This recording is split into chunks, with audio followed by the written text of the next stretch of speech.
All right. Well, let's go ahead and get started then. So, last we left our heroes, we had just come back from the astral plane, and we found ourselves back in the Sentinel Citadel. You have secured the marble from the astral plane, and we're hanging around the Citadel for one more long rest before making your way back. Uh, so we rejoin our party. I believe this is the morning after you returned. You have all gotten your long rest, and I believe we are all meeting up in the morning and preparing to take our next steps. So I will bring us back to Sentinel Citadel.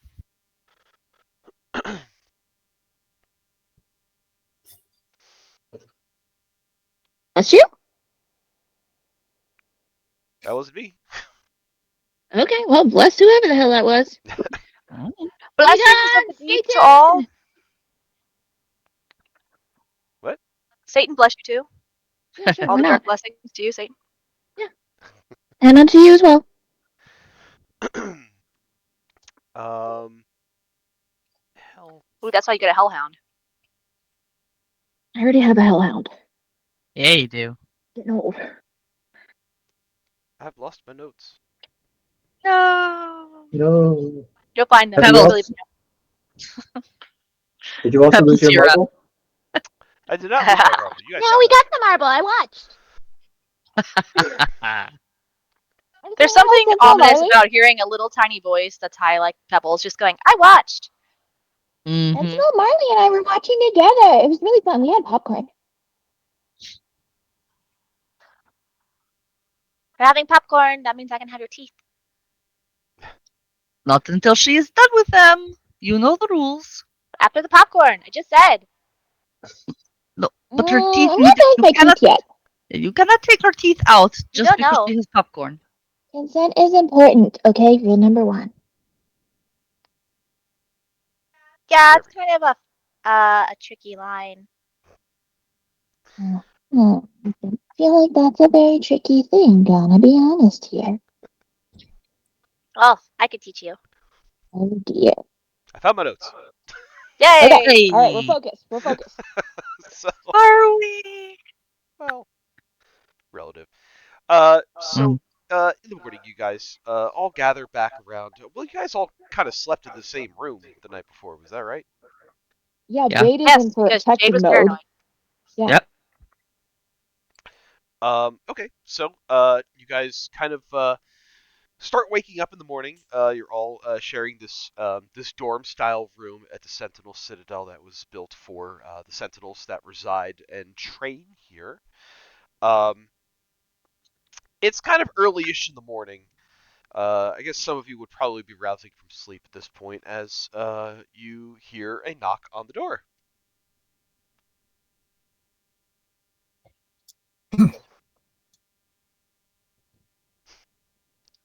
Hello? Uh, Good morning. It's Sentinel Silverstream. Uh, have you rested well? Yes. We've all rested very nicely.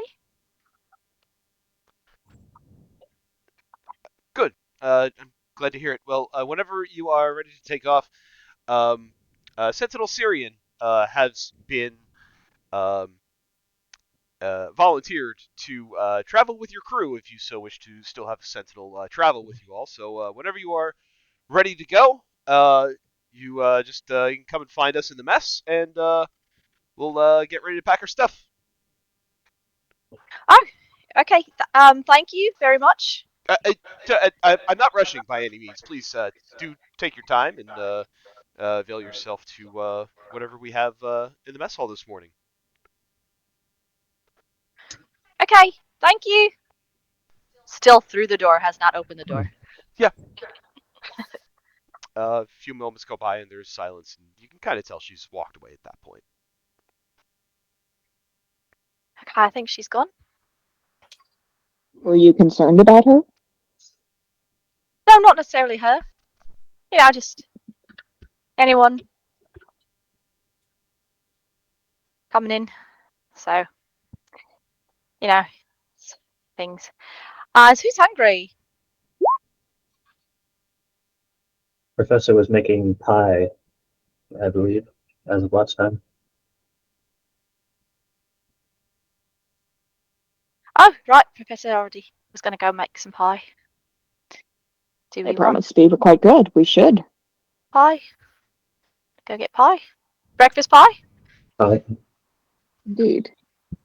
Breakfast Do you should. feel up for making the journey? To pie? Do you? To leave the room. You seem on Oh, edge. yes. No, I'm just watching, just gotta watch things. Make sure there's nothing I see. happening in the stuff, Anyway, yeah, we could just, I got David, and Arby's here, and, we're all good to go for pie. Yes, we should go to breakfast pie. Okay. I'll open the door, and then I'll take a peek out, and then you can all go get breakfast pie, and I will follow you down to get breakfast pie. I shall open the door and peek out and check the hallway, and then let everybody go to get pie. Peeking out into the hallway, it's kind of like it's like your typical morning scene at any dorm, even like a college kind of dorm. There are, there's a smattering of people that are coming and going. Some of these sentinels are in their full armor, they're wearing their cloaks, and they're they kind of don't really pay much mind. But aside from the cordial, the typical cordial greeting, one or two might even give you the Balinor salute as well. But yeah, it's that's about it. Okay. Why does the phrase the Balinor salute just conjure the goofiest ass image in my mind? They're just flapping their capes, right? That's all they're doing. Because they're all standing in hero wind doing this weird salute. They're just flapping their damn capes. All of them with glorious billowing capes. Absolutely. And beards. Okay, Uh, it seems clear, everyone. If you want to go get pie. Nariko, by this point, has gotten dressed. She is going to head out the door. She's also just putting her hand in Jade's hand and just gently pulling her with her. Yes, okay. We'll go together. Hand David, and then she's gonna hold David up in her other hand to look behind her at everybody else.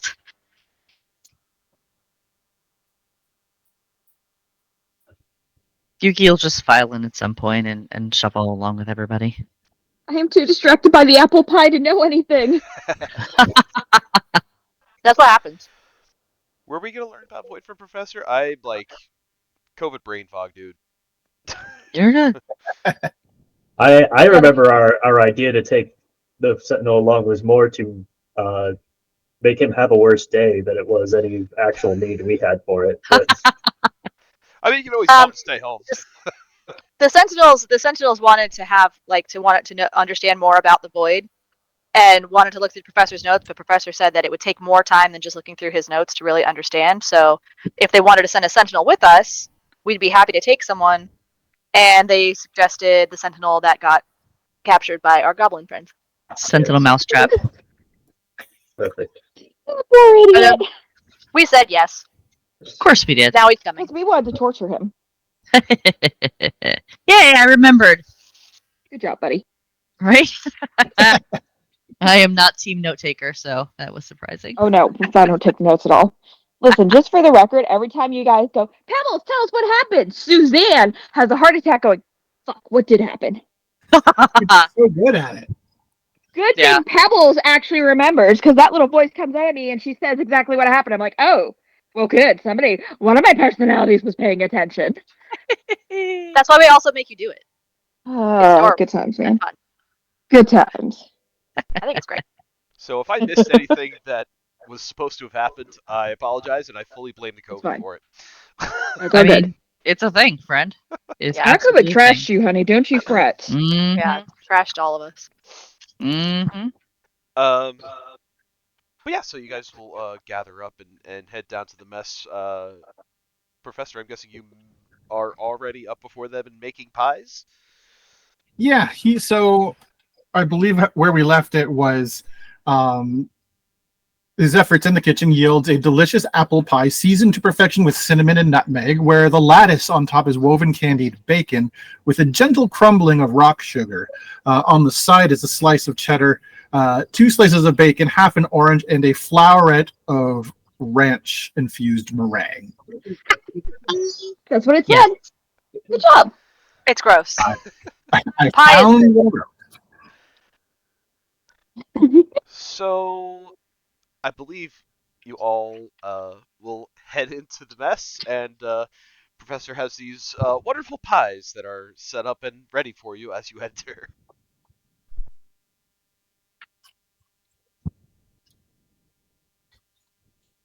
Is Professor there with us when we get our pies, or is he like still in the kitchen? Yeah, he's probably there. He's got like an apron and like a chef's hat on. I don't know where he got them from, but he certainly has them. He has them now. He Yeah. definitely stole them from the kitchen for sure. He absolutely did. Absolutely. I'd be thrilled if he Borrowed didn't. without asking and with no time limit for the return. Yeah, that's it. Yeah, deal. Maybe appropriated Very is a better Professor word. thing. A poor brown nose is a better word. Liberated. Obviously, they Commandeered. weren't using it. Commandeered is there better. you go.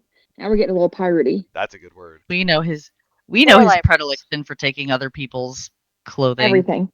and everything. Yeah, Taking over accessories. pictures, everything. Is he His wearing? apron says pie hard or pie trying. He insists it was from the kitchen and not one he just had with him all the time and is waiting to use it.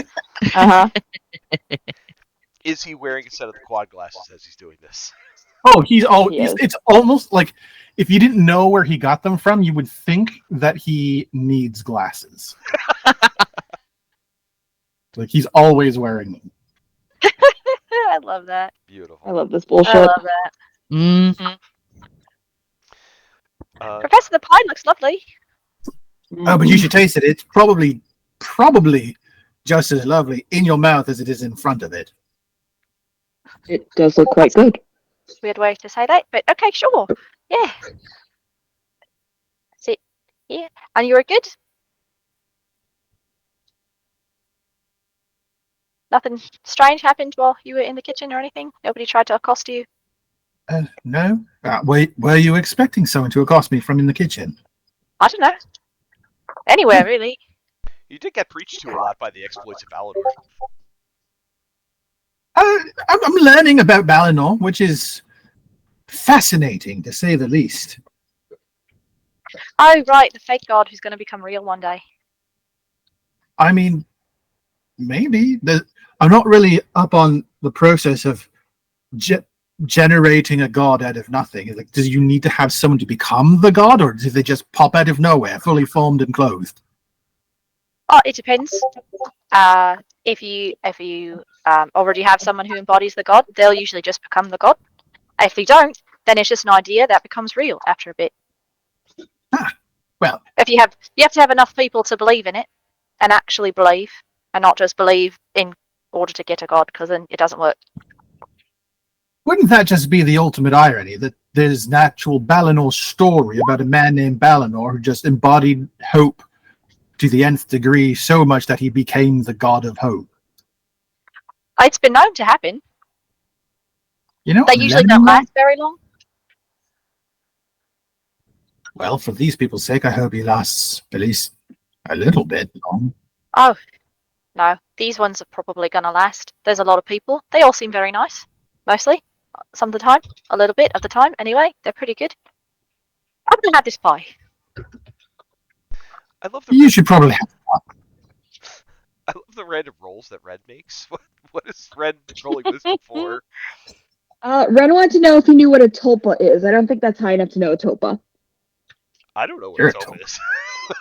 Oh, cool. So a tulpa is a thought creation. It's a theory that is actually out in the real world that if enough people believe in a concept, they can actually will it into reality. Supernatural had an episode. That's how every god is made. Actually, if you want to make a religion check, Sure.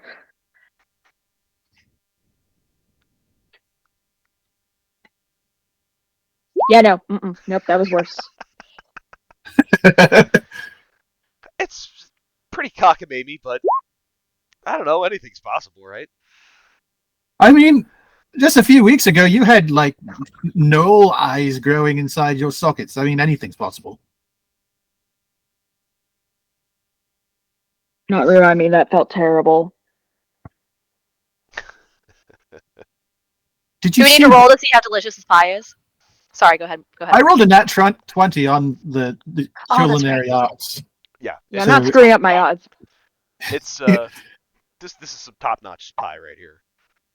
I'm very impressed, honestly. Not pie. Amazing. You heard it here first from the god of himself, Mm. Saint Jolinor. I did hear a Eleanor. voice. I did hear a voice say it was top-notch pie, and it didn't come from any of you. So I'm pretty sure that Balinor said it's good, which is very nice of him to come around and say nice things. How many notches are there? Yeah, about 12. Baker. What? Not 20? Oh yeah, okay, that makes sense.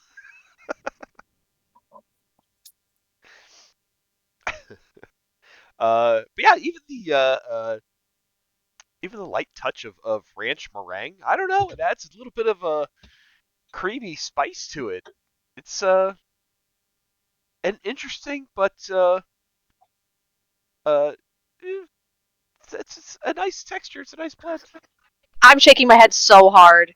I'm shaking That's my the head voice of someone so who doesn't hard. believe the words he's giving people. It's tasty. That's what the voice That's said. good. That's right. Ranch and apple pie. Yeah, Good. it's I'm really sure good, that man. the Right. promise Yeah. is good. There it is. It I fuck, don't hear you asking for seconds. I don't know, not 20. It fucking works somehow. I don't know.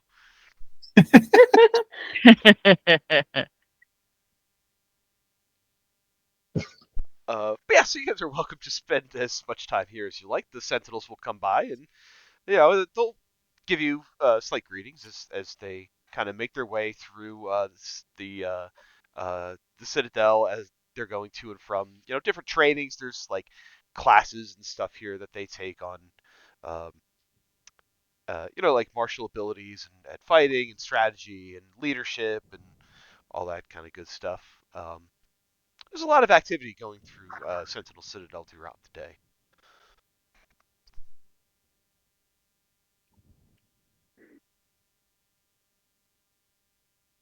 Right, so we got what we came here for. What's next?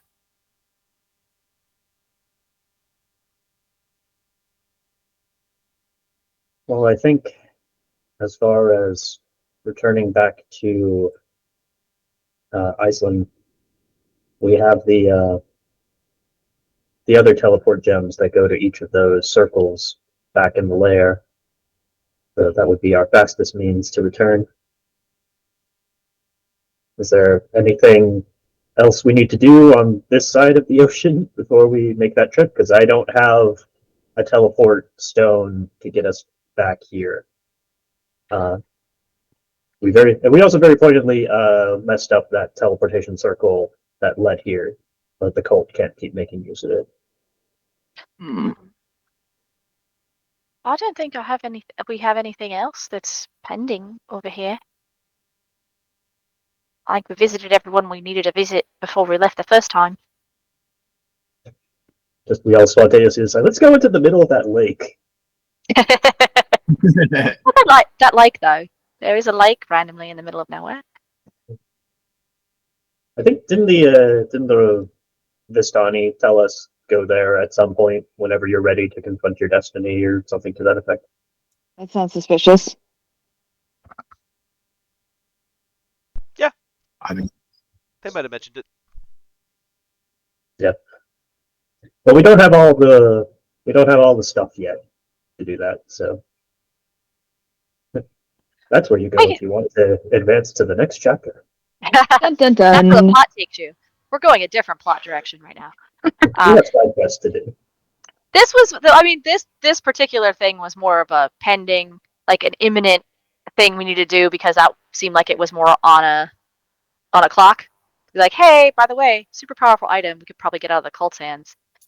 The other one is just face your destiny. We're like, nah, I'll get there later. Destiny waits for no one, so we'll get there when we get there. Weren't we previously talking about going to Tramonto? Wasn't that like the when we were doing live session, the two options was this or Tramonto? Yeah, so I believe the plan now is to go back to Elgroff, because that's where our teleportation circle goes, our bead. And then from there go to Tramonto. Yeah. Mhm. Unless Sounds anything logical. waylays us along the way. I mean, it probably will. I've met us. So, I'll leave here and get back to Elgroff and check in there, and then get on the ship and head back, well, not back, I suppose, but down to Tramonto.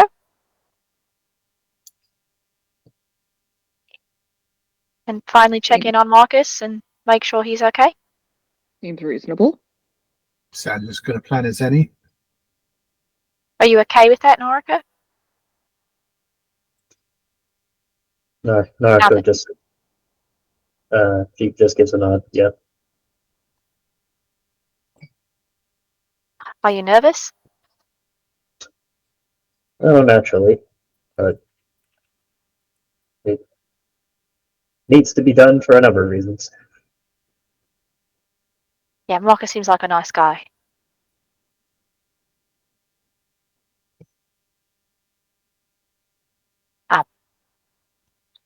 Well, I have finished my pie. Um, Do we want to go now? Before we do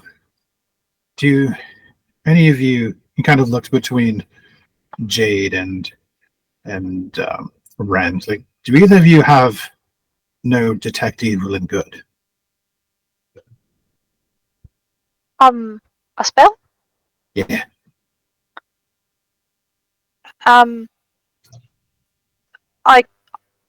I could ask Papa if he could help me learn it tonight. I can do protection from evil and good. Look, dude, I'm really curious what happened to the ghost. And I want to know if it's here. Just figured there's a spell that could tell that. I don't have any more. Well, I'm worried about the ghost too. I hope he's not scared and alone somewhere. Does Yuki have it? Yup. Why? Oh, hell yeah, Yuki. Yes, she fucking does. At a girl, get him. Wait, how does I don't Yuki know have how we're. I don't know. I ain't here to ask questions. Yuki got it. You can just do that. Let me see. Just do that, apparently. She has an item. Yeah. It's the balance of harmony, I think. Oh, That makes sense. Well done, Yuki. Wow. You did that, Joe. Wow. No, Joe, this is where you go and say like, haha, I seeded that so early and you used it. Yay. Good job following the trail, Yuki. Keep light going. You know we love it. Good job keeping that on the DL for so long, because it's not like you fucking forgot or anything, Yuki. Ed was just like, hey, do I have any spells? Oh yeah, that's right. I can do the exact thing you're fucking talking about. Yuki suddenly starts reading people's thoughts. It's like, wait, Yuki, you can do that? It's like, yep. Always could. I'm never asked. telepathic.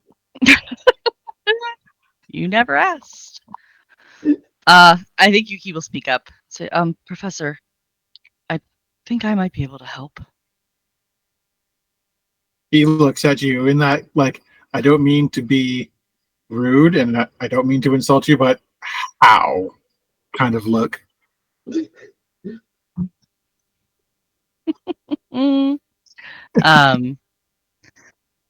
Yuki will just kind of shrug sheepishly and say,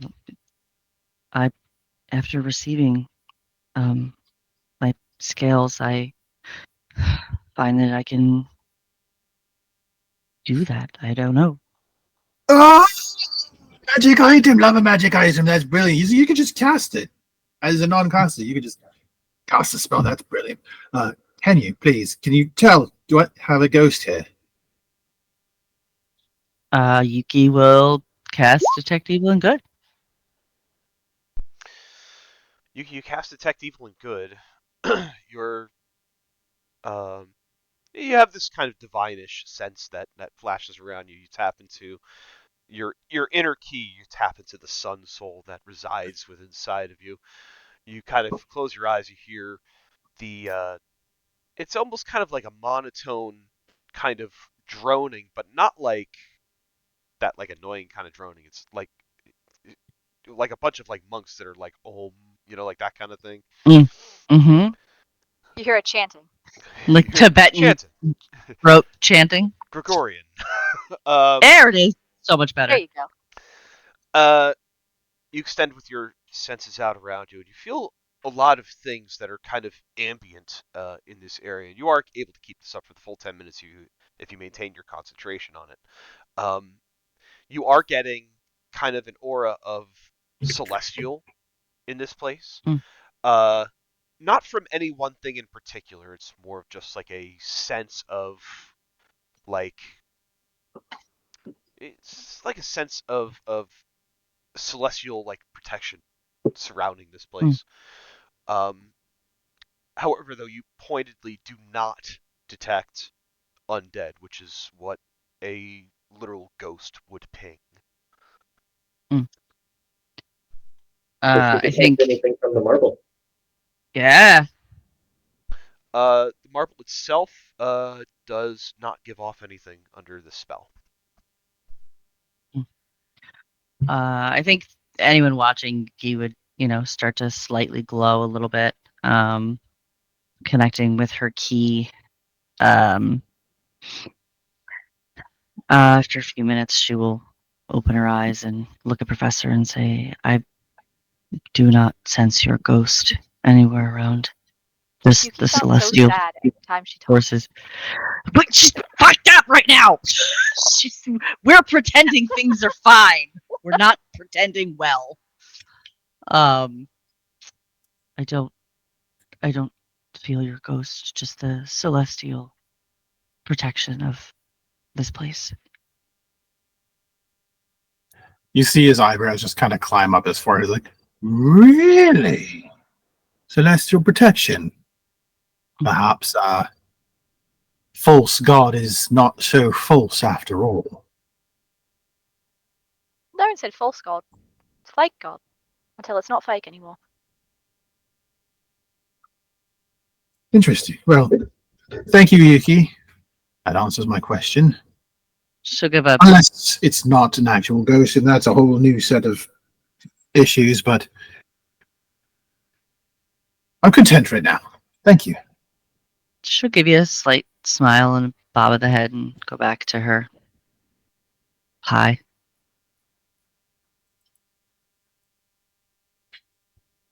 All right, I'm ready to go then.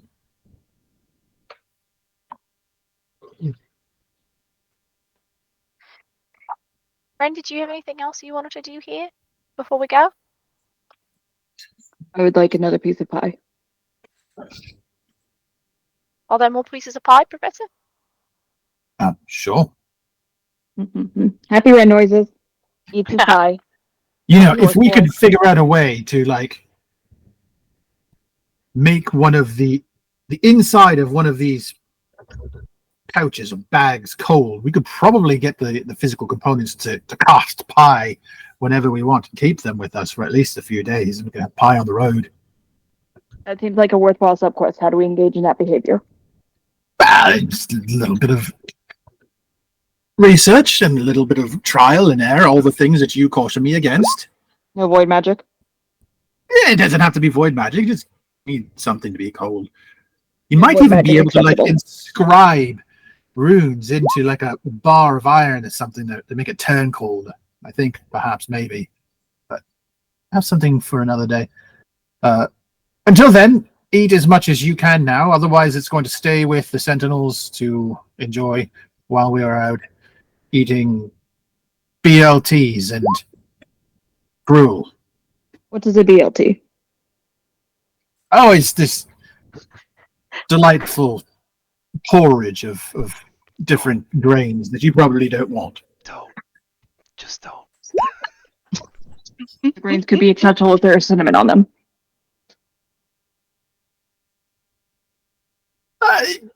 Maybe. I don't think even cinnamon could save it, but I thought a you don't BLT actually have to sometimes. eat BLT. I was just saying that, in the absence of an actual kitchen, rations aren't exactly luxurious or delicious. That is a travesty. We should work on this. I thought a BLT was a sandwich. Oh no, that's a TLB. Oh, that's backwards from home. Your home is backwards. No, I don't think so. If anything, I'm her having a home is lovely upside time. down. Exactly. I'm so tempted to Is that little just vein popping out on Joe's forehead? so tempted to No, just he's giggling to himself over Oh, that's here right good. zap Excellent. Professor with psychic damage right now. now. We would. Joe just laughs. Professor, make a wisdom save. Disadvantaged. Triple disadvantage. Oh, it's Triple nat one. disadvantage. Damn. Some anger in there. I'm going to use my anti-clockwork amulet to give you a nat 1. Oh no! No! The That would anti-clockwork be amulet. so funny.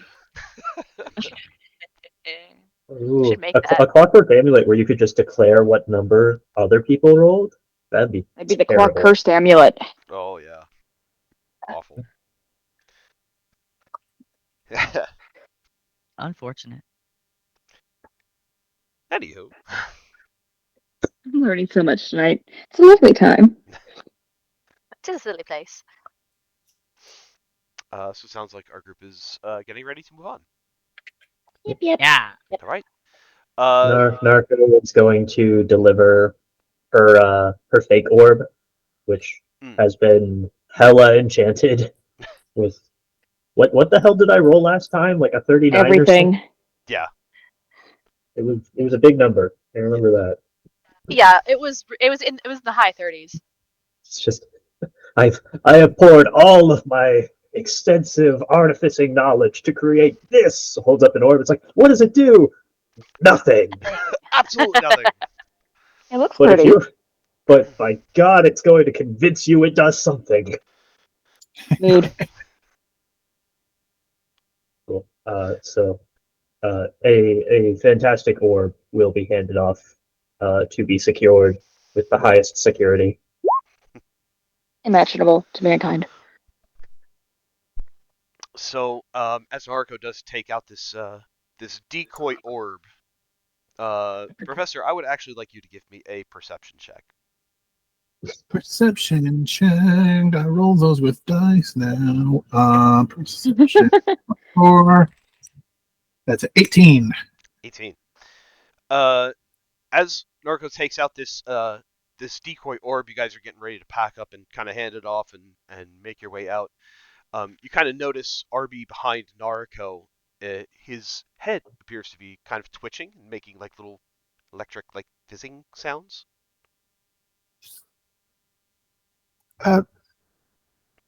Narco, what's wrong with your robot? Naruto immediately like spins around. Her pupils have gone like pinpoint, and she's staring at Arby. It's like nothing's wrong with Arby. Arby, what's wrong? Arby actually looks at your direction, Professor, and it does kind of like that kind of like head twitch fake motion a little bit, like kind of glitching out. And you hear Arby say, "The this unit has been reprogrammed." And RoboCop turns towards Naruko and plunges his fist into Naruko's chest, makes a literal hole in Naruko's chest. I'm sorry, what? Naruko, you see Naruko looks down, kind of filled with this little bit of shock. She looks back up to Arby. Her eyes roll into the back of her head, turn pure white. Her mouth opens, and as she goes to scream, just a flurry of tentacles fly out of her mouth and engulf the top half of Arby. Wake up, wake up, wake up! Ren, in the meantime, turns, sees this happen, goes to touch Arby and says, "No, you will be abolished of this."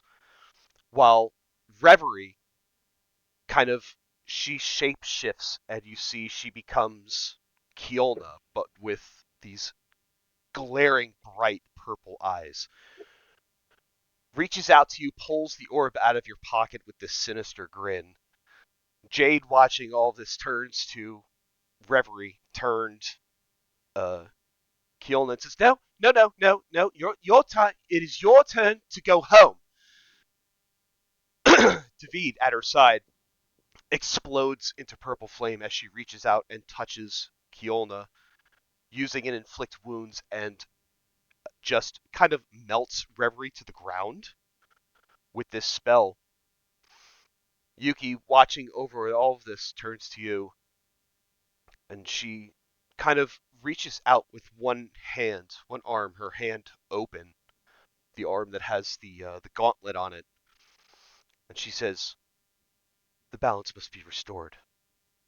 Pulls her arm in, closes her fist. A wall from the side of the citadel blows outward. There is a swirling black hole on the other side of this wall, starts sucking everything out. What you doing, Professor? What the fuck just happened? Give him a second. He failed a wisdom save. Oh Counterspell? shit. I'm going to just hold on 1 second. I'm going to need a moment to cast detect magic because that's not normal and this doesn't seem right. You go to cast detect magic, Professor, and the scene kind of freeze frames in front of your eyes. Everything just kind of stops where it is, just this scene of chaos and just craziness. And out from the edge of your vision, walking across the mess floor, you see the little elf-eared boy appears, Oh, the Oh, aerial that bear. little shit. Kind Is of. like Go ahead. this scene, the trauma-inducing scene of catastrophes, just like all just frozen in place as this guy walks out. Just casually walks out from like seemingly nowhere. Just kind of like starts to walk into your vision very casually. Kind of has his hands folded behind his back. He's watching each person individually. And he turns to you, Professor, and he says, "This is a disturbing scene." Did you do this? Have you been? What have you seen? No, I know who you are. I know what you've seen, and I know what you've done. Why? I haven't done anything. You just casually here. Well, this is happening, or is this all in my head? You can tell me that much, yeah. The orb can sometimes show you things, futures that may come to pass, may give you strange messages in your head, and this is just how your mind interprets it. So all this is just a potential future. Well, maybe not all in the same scene, but each one of these people have the potential for this kind of violence, this kind of outburst, this kind of weirdness. But you have the ability to stop this from happening. Let me guess, it's by letting you touch it. I can help you. I can help Hmm. you keep chaos like this from coming into reality. I'm gonna need a D100 to see what the fuck I'm gonna do. Okay.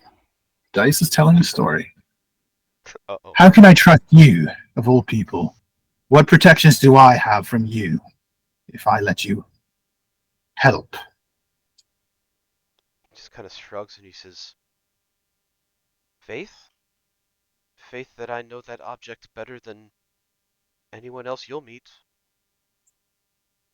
See, that's where you're right. I do have faith that you know this better than everyone, because I know what this meant to you before. What do you And that's mean? why I'm so hesitant to let you touch it again. What do you mean? I'll give you the benefit of the doubt that you don't currently know, don't remember. But I was there when all the souls that you destroyed fell into the moor, and I saw what happened on the other side. And I'm hesitant. What?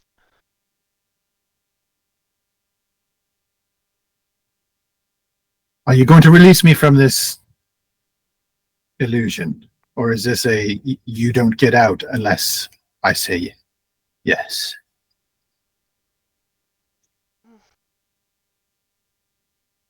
He kind of turns away and he looks at your friends that are all kind of locked in this weird kind of scene.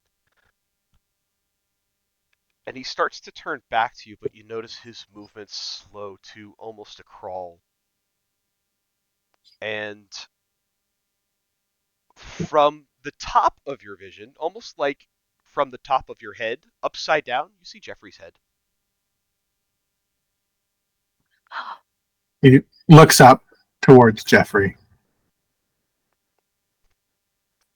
You kind of just hear a voice in your head. His face tentacles don't move or anything. He doesn't have like a mouth that talks or anything. You just kind of hear him in your head. You hear this voice that says, "You can release yourself from this. Whatever you want is what this can be. That is the power of the void."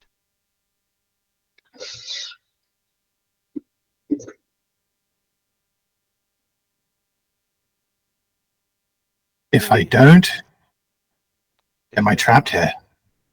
No, just open your eyes. He kind of screws up his face, like just, and squeezes his eyes shut, and then opens them again. You open your eyes. Eric is gone. Your friends are exactly as you left them. They look a little bit confused. Meanwhile, the rest of you, all you see is Professor was kind of like about to like talk and like stopped, and he just like froze for a second, and it was maybe a couple of heartbeats, not much longer than that. The rest of you are completely unaware as to what just happened in his head. Did you forget something, Professor? He seems unwell. You always think I'm unwell. How What's your often am I pop- incorrect? Probably because you ate too much of that ranch pudding. Was it pudding? That's only supposed to be a garnish. I'm fine. Oh, you just look like you were about to say something and then thought better of it. That seems unlikely. The implications of that sentence, of how that is completely unusual and out of character. Are you saying that I was just mid-sentence and stopped talking? No, you got to stand up and look like you were going to say something, and then you didn't say something, and you looked like this, and she makes her eyes like squint a little bit, like she's thinking. He's kind of looks up up to the side, kind of like you do as you're thinking, and he just casually slides his hand into his coat pocket to feel if the marble's still there. Yep, still there. Huh. Nope. Can't have been that important if I can't remember. I'm sure it'll come when I don't stop trying to remember.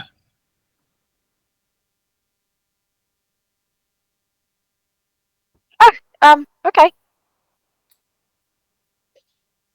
So just continue on then. Yeah. There's a sentinel that's supposed to be coming with us, yeah? Yes. And they've made it plainly clear that he's the one specifically that's going to be coming with us. Can you just kind of looks up and puts a hand over? Can I make a request for a specific sentinel? Does it have to be that one? Who are you talking to? Just any of the sentinels just happens to be there. Just Why? speaking as if they were listening to him. Like, I just is that particular Sentinel with them right now? Not at the moment. Okay, it's like it just we've got a lot going on, and I mean I'm more than willing to share research notes, but I just don't want all this to also just become always saving somebody that is with us. You know, I don't want to be babysitting. I think you're being too hard on the Sentinel lad. I think he has shows great promise just for being a Sentinel, but we're not really a ground level shadowing an adventurer type of group. We have a lot of really dangerous and important stuff going on. It's not really the type of thing that you We're bringing the job shadow goblins. for it.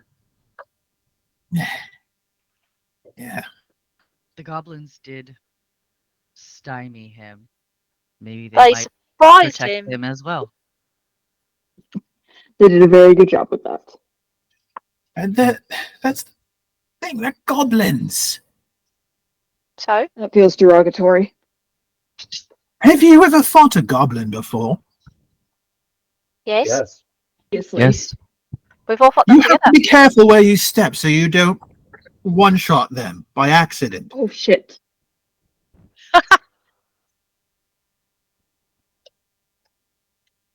And they home alone to that guy. They wrapped him up in cordage and But they surprised him and knocked him out, and then tied him up while he was knocked out. I'm still so proud of them for that. What does it matter if anybody was home alone? I don't understand that either. it's Home a where? story. Back home, there's a bard who talks about a young boy who's forgotten in their home when their parents left, and he set up their house with booby traps to stop people from. It's a whole big thing. Not really bad. Not really here to tell you all about it, but it was a very, very good story. Well, I mean, I think he'll be fine. It's not like he's going to come with us all the time. He's going to stay on the ship and then learn from your notes and the things that we tell him. And it's never a bad idea to have more friends. Oh, I agree. Not bad to have friends. It's just not always good to have dependents.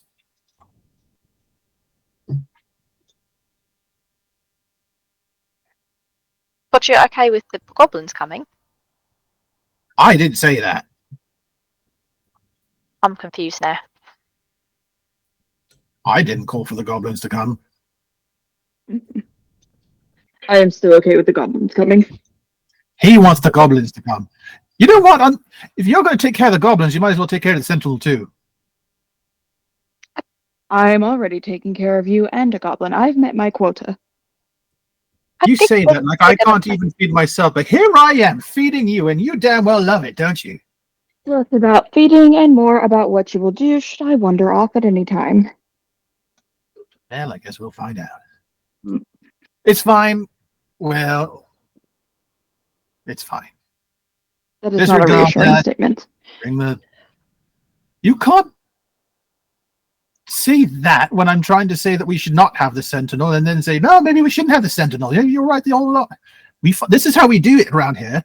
I say one thing, no one believes me, and then 3 days down the line, when he shows up dead, we say, "Oh shit, we should have listened to the professor." I do not believe I've ever said that. Probably should. Professor, are you more concerned about having a Sentinel on the ship assisting you with research, or more concerned about the proficiency of the Sentinel in question?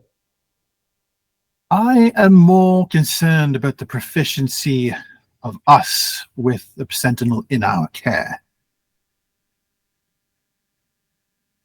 Wherever we go, danger follows. Wherever we do the thing that we do, people are in danger. It's just how it seems to be, and it doesn't seem like that's going to change. And we need to be able to focus on doing the right thing the right way. And when we protect people, things that are close to us, and things that are directly in our charge, sometimes it's easy to forget that there's probably a right way and a wrong way to do things because we're desperate to do whatever it takes to save whoever's with us. Well, correct me if I'm wrong, but Sentinel Syrian, having joined the Sentinels, has more or less given an oath that he wishes to go out and be a protector. Someone who can go and do what we do. Where, yes, sometimes trouble finds us, but we also find the trouble and stop it before it can hurt anyone. And you can ask him, you can make extra sure that he understands that that's a dangerous duty to take upon yourself, and see if he's okay with what may come of that. But I think he deserves the chance to tell you that he's willing to take that risk for himself. We need someone to draft up a waiver. Perhaps Narco Narco can reach out to your friend Kenneth. Narco just pulls out her briefcase of holdings, starts sorting through, pulls out some parchments. It says, if you want to conduct your interview, I'll be happy to write up whatever contract you want. I would imagine Naruto probably carries like some like form template kind of like agreements too that are like the common kinds of agreements. 100%. Yeah, absolutely. You might die. It's your own fault if you do, and we're only going to feel a little bit bad about it if it happens. Jade just tilts her head to look at the professor and she goes, so are you going to make everyone that's a crew on the ship sign that too? They probably should. What about everyone we come in contact with? I mean, he kind of crosses his arms like, I understand the implications that you're saying, but I'm just, if that was a possibility, I would say yes, absolutely. I don't think that's going to prevent anything from happening, though. No. Just get them to sign a piece of paper saying that they're not going to blame us for the fact that we could not protect them. And you're still going to feel guilty about it, even if you can't. It's less about that, more about letting them understand the potential implications of what's going to happen or what could happen if they spend any amount of time with us. Because it's not, well, it is a little bit all of that, but it's the innocent people who have no idea look at us as like heroes, like we're the reason why they're safe, when in reality we may be the reason they're in danger. But we're not the reason they're in danger. They're going to be in danger even if we're not here. And Isn't that the conversation we've already had? To Jade's point, if he signed on to be a Sentinel, it is understanding that sometimes he will face danger. And if he chooses to come along, that is his free will. I mean, he did go out into the woods trying to find a source of a strange magic and then literally fell into a portal into a land he didn't even know he could get to, and then got attacked by goblins. And that wasn't anything we did at all. That's And true, had we not been there, there would have been a lot more monsters and not just goblins that found him. there's a big difference. And I'm saying this understanding that this is a conversation that's not going to go the way that I'm looking for. But for the record, there's a big difference between getting lost in the forest and ending up where you're not supposed to be, and sitting on the top of a volcano to study it and understanding that it might blow up in your face. Sometimes it feels like we're the volcano. And just letting him know to make sure that he understands that, yes, this is volcano may blow up in your face. If you still want to do it, that's cool. I don't think you're wrong to want him to understand. But I don't think we're the volcanoes that he has to worry about. Mm-hmm. We're not going to be the ones who just attack him or anything. No, but there are people who follow us, people looking for someone, or people in our party And that's danger that follows us, and just being in our proximity when it gets here is going to put him in danger. As long as he understands that. Okay. Professor? The Sentinels already got attacked before we got here. That's how Kielna started the whole thing. The Sentinels were trying to keep everyone safe, and they were attacked. They were made a target. We were all caught up in the crossfire, and once we were made aware of what the danger entailed, we had the same choice. To stay close, be a part of the process of trying to fix it, or leave. And here we are, given that same choice. That's what Wave is about. Anyways, whatever.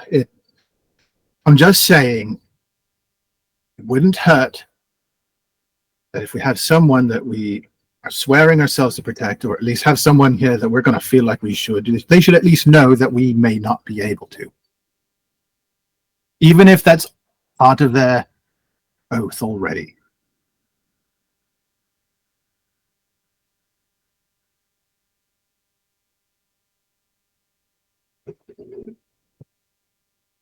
Then should we go find him and have this conversation so we can be on our way?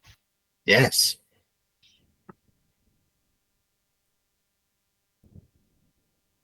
Okay. So off you go then. So you make your way out through from the mess, and you kind of make your way through the hallways of the Citadel with the stained glass casting colored shadows on the floor as you walk across. As you kind of get to the opening foyer area, you do find um, Sentinel Aveline Silverstream and Sentinel Syrian along with her. Syrian actually kind of lights up a little bit as you guys approach, and he gives you a smile and a wave, and he goes, "Mystic Mechanicus, hello. I'm feeling much better." Oh, that's wonderful, Siri. Syrian. Syrian. Sorry, Syrian. I'm so glad you're feeling better.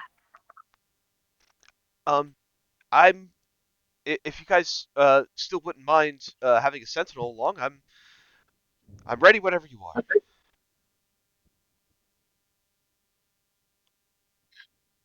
Well, that's great. Before we go, we wanted to make sure that she understood a few things, and she's going to look at Professor Narco. Sentinel Syrian, I'm sure that you're well aware of what's out there and kind of what we're doing a little bit by now, but just want to confirm, make sure that you fully understand before you agree to come along the potential dangers that await you. Because it's not just like wandering through the woods and finding out yourself in another part of the world. Trouble tends to follow us just as much as we follow it, as I'm sure that as a sentinel you pursue the opportunities to help people just as we do. You may not have the same level of pursuit in the other direction. You'll look to Nariko to clarify if she feels the need to. I kind of missed part of that. What part would she clarify? If there's anything else that she wanted to add to that about, you may know that, like you may pursue the opportunity to help people and that the dangers that bring with that, but you may not understand that joining us brings pursuit in the opposite direction of that. She'll simply nod and say, "We are up against powerful people who want to bring down the veils between reality. They have magics that no one else in the world does. They make use of subterfuge, espionage, shape-changing, mind control, everything under the sun." Not to mention a considerable bounty that not everyone will have gotten the word from Elgroth about.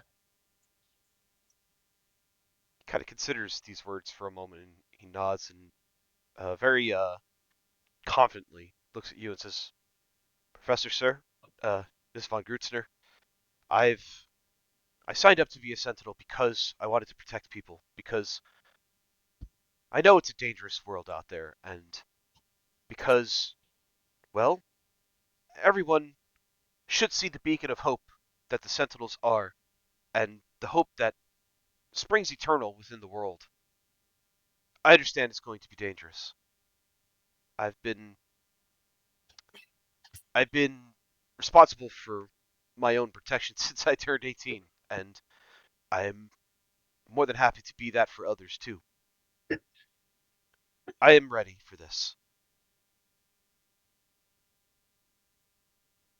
How old are you now, Sentinel? 23.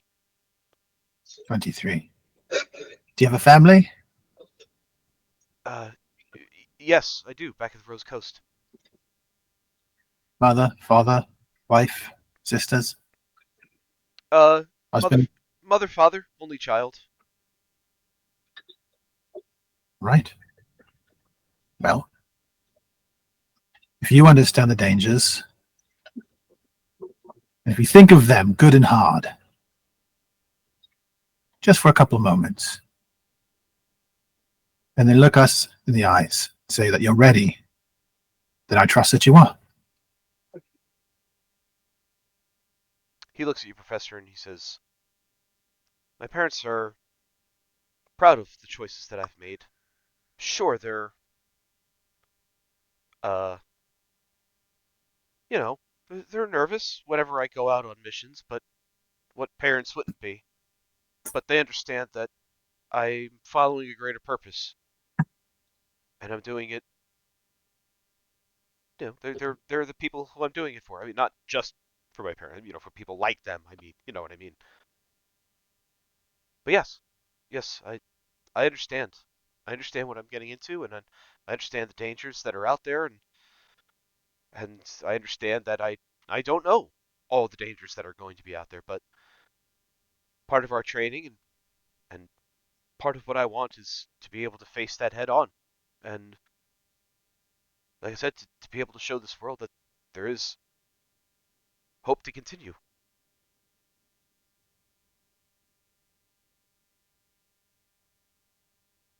All right. Your primary function will be to stay on the ship and pore over my notes, yeah? If that's what you'll have me do, then yes. Do you have a notebook? Yes. Do you have two notebooks? Do I need a second one? Oh, do you need a second one? Go get a second one. Come back when you're ready. All right, all right. Don't go anywhere. I'll be right back. Better make it three. He fucking hits the ground running back towards the barracks. He's going to come back with 4. Don't we have a bunch of notebooks on the ship? Yeah, but this would be good for him to have his own that he can call his own. He can put stickers on it if he wants to. I don't want that on mine. Okay. Sentinel. They say that the best notebook to use is the one that encourages you to use it. And that means customizing it to the way you like it. And he strikes me as a sticker kind of guy. What's a sticker? It's like a picture on paper that adheres to another piece of paper. It's got it like an adhesive attached to it already. Would that be his organization system? Maybe. I've seen students who use them for organization. I also see students who have stickers that look like little cats with arms and legs like people doing funny dances and eating ice cream cones. And I'm not sure what that does for organization. I'm pretty sure it's just to make it look pretty. Naruko takes out her little journal where she jots down her business ideas. She is adding stickers.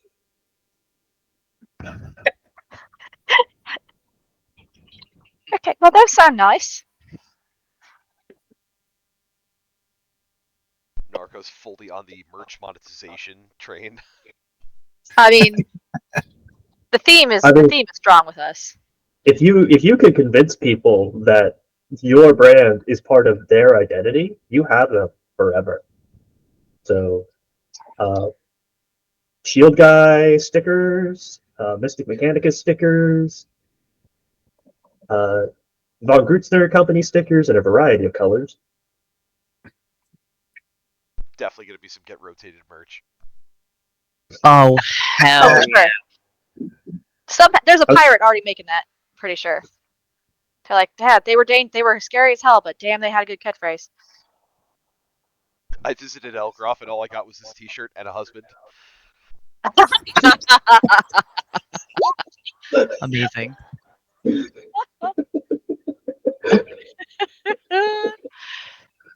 To be fair, fiance, we're not married yet.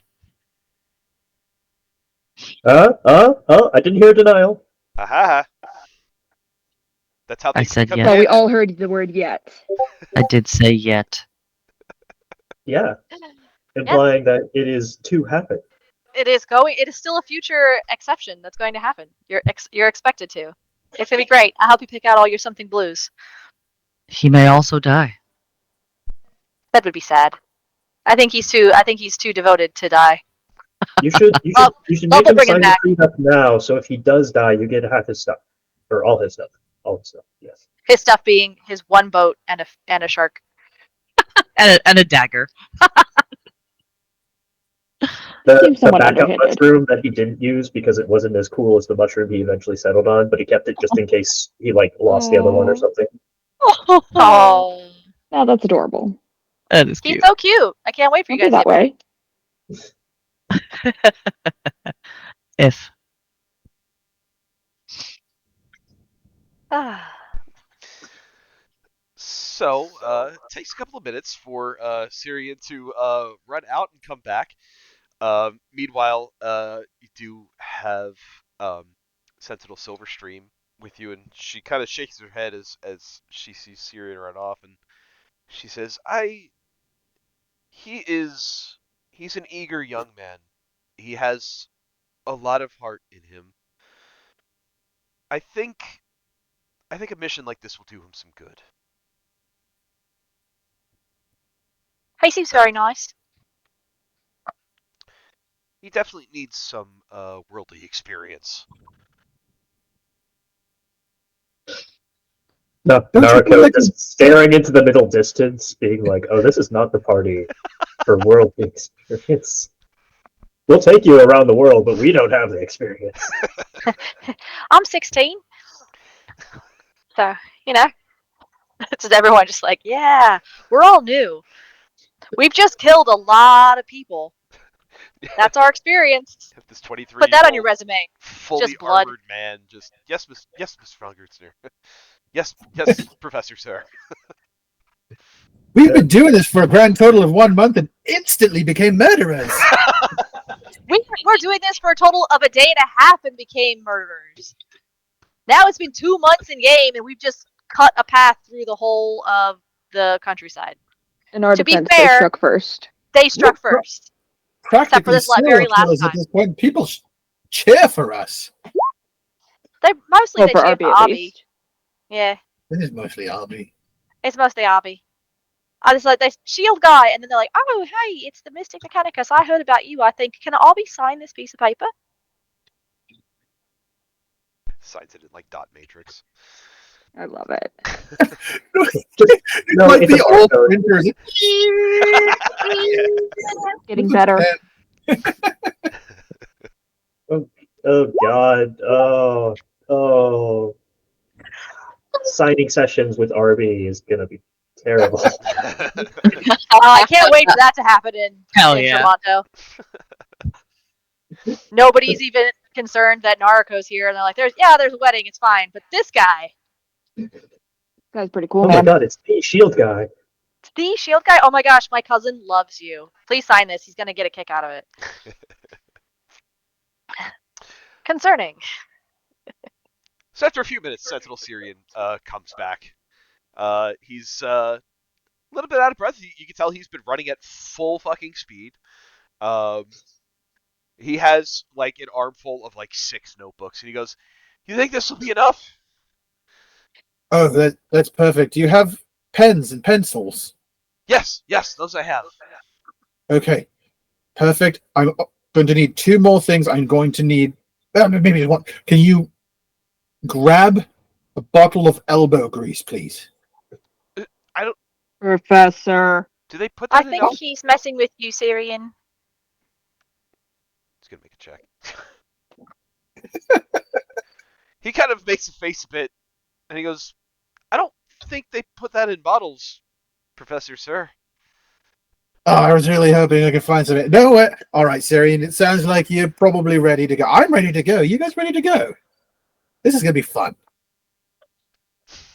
Ren shakes his head. So that's the thing. Okay, Syrian, hold my hand. We're gonna go through a portal together. Uh, okay. The last time I went through one, I got attacked by goblins, but that's okay. That's why you're holding my hand.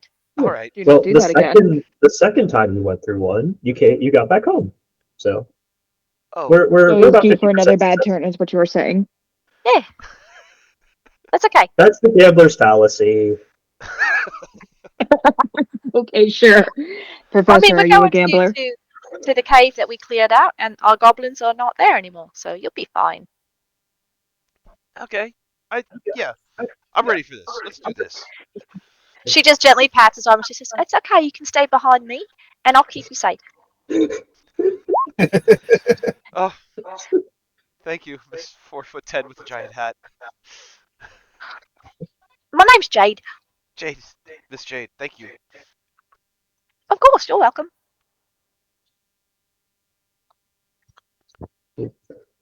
All right. If we are all ready, everyone gather around.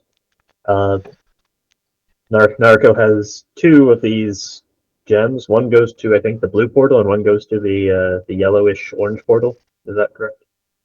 Yeah. Quick thing. There's something in the chat from Yuki. Were you trying to do something, Yuki? No, I was just asking if Yuki and Reverie are able to walk unsupervised from Jade. I think Jade she was got distracted by the fact that Syrian was here and Yeah. his conversation with the professor, so she's probably looking at 2 of them right now. So if you're behind her, she doesn't see you at the moment. However, Perfect. David is watching you. Of course he is. That's fine. I'm always watching. Yeah, All right. To the portal. Mind your lunch. Stay out of the splash zone. Was Yuki, are Yuki and Reverie trying to do something while we're having this other No, conversation? no. We were just Oh. no. I wasn't trying to do anything with Reverie. I was just because last Oh, okay. session we were under like fucking watch. We were. Yeah. So I was just wondering if because Syrian is there, if Jade is distracted. She's reallocated to Syrian at the moment, but Perfect. you're being watched by David. That's fine. That's fine.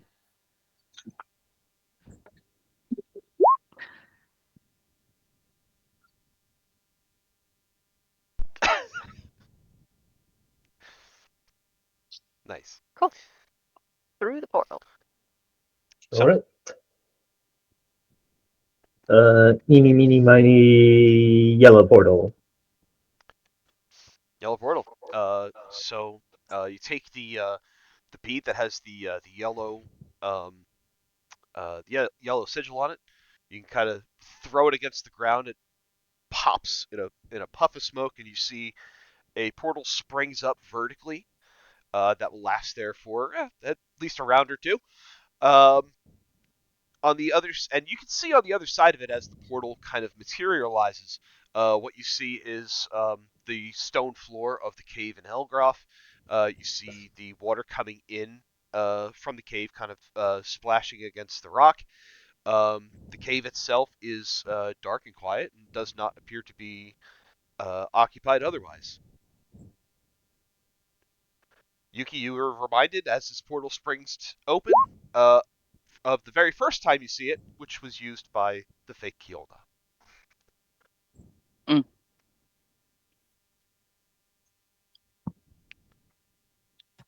Yeah.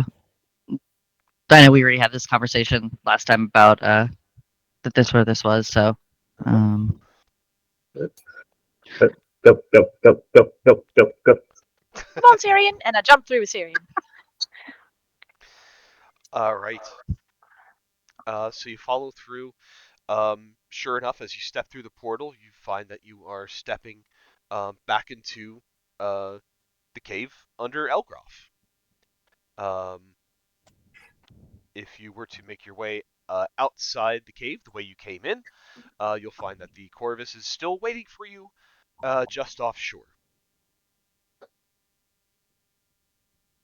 You mean like in the harbor? Wherever you told them to come is where they are. Yeah. Once we had done our show of force to make the town think we're cool, Narco had the ship just come into harbor because that also let us just send the goblins out there to go board it. Yep, Because we didn't like bring a rowboat with us to like make it to shore last time because we just walked on the water. that is So true. I can do that again. yeah, but we're good. All right. And we will move back. Find yourselves back in Everil.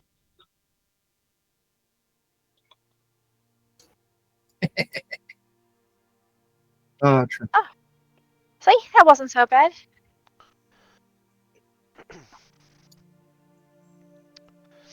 So yeah, so getting back through the cave is no problem. No one else has inhabited it since you left. Uh, the goblins and your crew have kept the Corvus in running shape.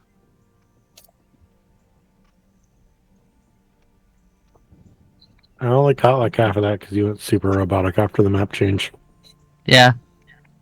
Oh, good. I feel so better. I was like, oh my gosh, is it just me? No one else is saying anything. Damn it! It's because when I switched maps, the music kicked on again, so it made me robotic. Hi Ben, by the way. Although I'm probably going to be quiet tonight. That's okay. Nope. You're here, and You're we love here, that. and we love you. All Yeah. good. But yeah, so like I was saying, the Corvus is kept in good shape. The goblins are doing deckhand things on board, while the rest of the crew has been doing crew stuff. Make sure the ship is ready to go. All right. Uh, we set sail for Tramonto. How many days of travel are we expecting between now and then? Oh, let's see. So you kind of go around this way, which would probably be the faster route. I would hope so. Yes. Take about a day sailing. Cool. Not so long that we would want to do like a stopover in Port Mulligan or anything, right? No, I mean you could if you wanted to, but you would like a straight day of sailing will take you right to Tramonto. Sounds good. And that is what Narco will give directions to the crew for. All right. And the ship will set sail. Give me a moment here.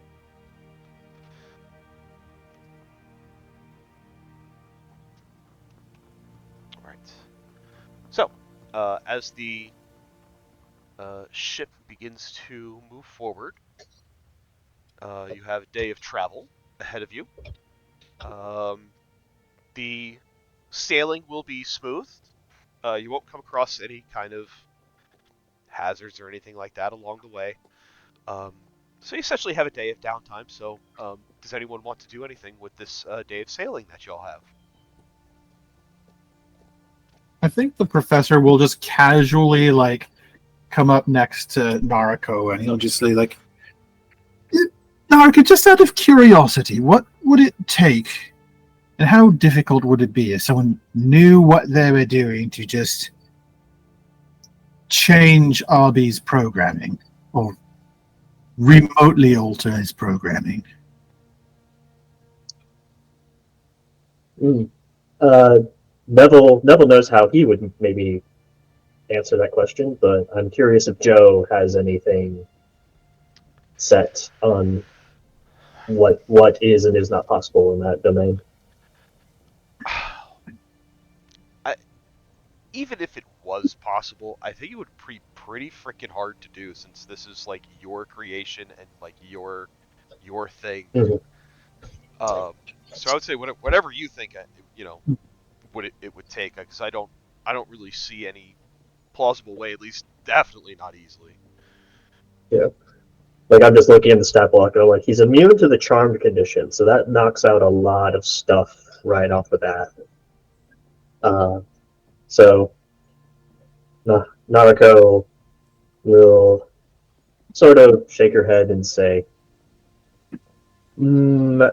difficult unto the level of he would probably shut down entirely from the strain it would require before he could actually accomplish anything. Uh, RB is sort of tied directly to my flow of mana. Um, he he can be self-sustaining. That's why I made use of the court stone that we took from Dumdaral, and I have given him a lot of tinkering to make him more able to be self-directed.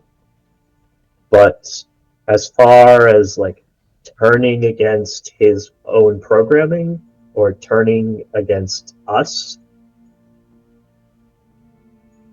basically can't be done. In fact, if someone were to subvert me somehow, Arby could actually detect that and refuse my commands in response.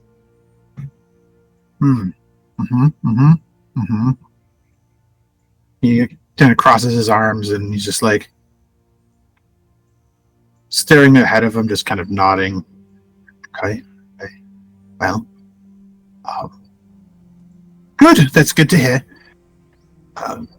If we just happen to find ourselves in a position where we are leaving this plane of existence again, we may find ourselves in a place where those types of limitations may not hold as fast as what we would expect. Just something that's kind of popped into my head. I certainly wouldn't want anything to happen to Arby or you as a result.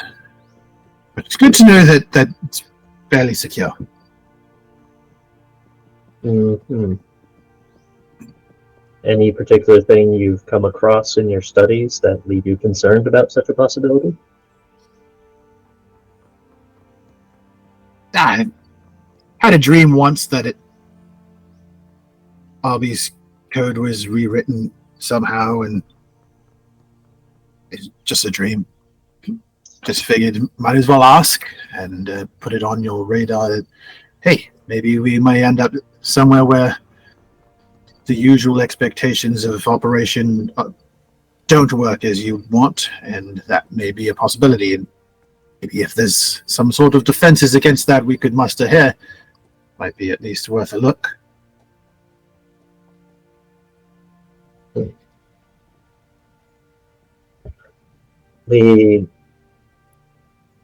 There is the possibility that I could sort of release Arby from the tether that we have together. It's not something that I would want to do anytime soon because he would need to have a lot more work done to be able to continue growing and thinking for himself so that he could, sustain himself afterwards. But Professor, you haven't had just dreams for a while now, so I am inclined to take that warning very seriously. Do you need to do any tests with RB and any effects? Thus far, any encounters he's had with Void have just sort of bounced off of him in the sense that his makeup is not compatible with however Void corruption gets into something. Yeah, Nothing that I could think of right now, but if the offer is there, I'm sure there's maybe something that I'd like to work out in the near future. But, just while we're out, the void may not be the only scary thing that we need to come up against. Right. Which reminds me, I'm gonna need you and everyone else to gather around at dinner time. We need to talk a bit about what's gonna happen in Tramonto. Right, you've got a whole converging story there, right? That's one way to put it. There's, of course, the schemes going on in town that we will have to deal with, but also, for probably the first time since we were at a Crystal Cove, we're going to be knee deep in the peerage again. And there are stuff to go over. Yeah. Probably a good idea. Well, thank you for indulging me, Narco.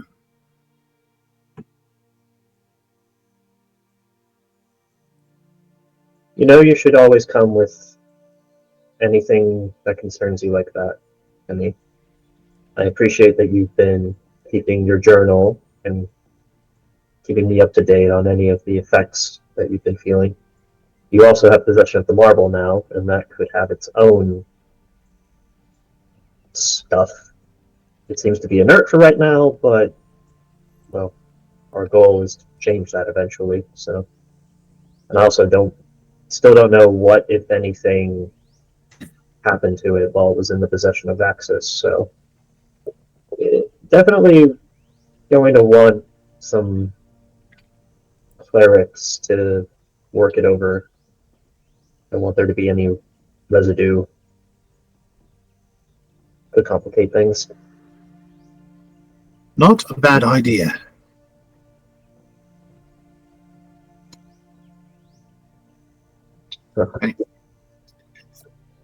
Anyways, I'll leave you to it. Thanks again. He'll just sort of casually wander off, kind of staring off into the distance, head in the clouds as he's thinks and ponders quite deeply in a way that's almost uncharacteristic for him. He's just not totally there. His mind is elsewhere. So casual. So casual. So casual. That's how a professor is. Casual. This is the closest thing to casual that he does. Which is why it's setting off everybody's suspicion meter. Wearing khaki shorts and a Hawaiian shirt. He's got a big hat. He's got a big hat. We're now all concerned. We need to talk to you.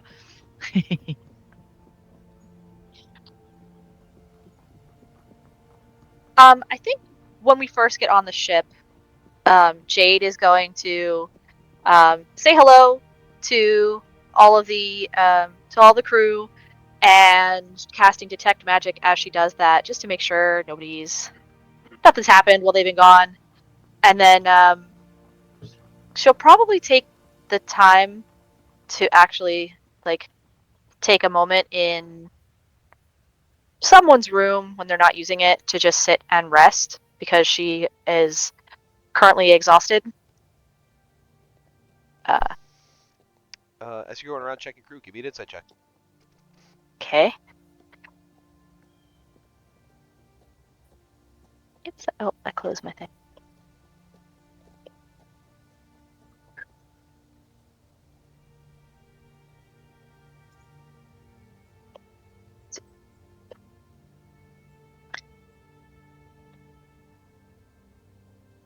Insights, that is 24. Yeah, I would say you don't detect any. You're going around with your detect magic, and I would say that you are pretty certain that you do not catch anything that is alarming or out of the ordinary. Oh, good. Then she'll definitely take the time to set up in probably Reverie's room, and just sit with David. Okay.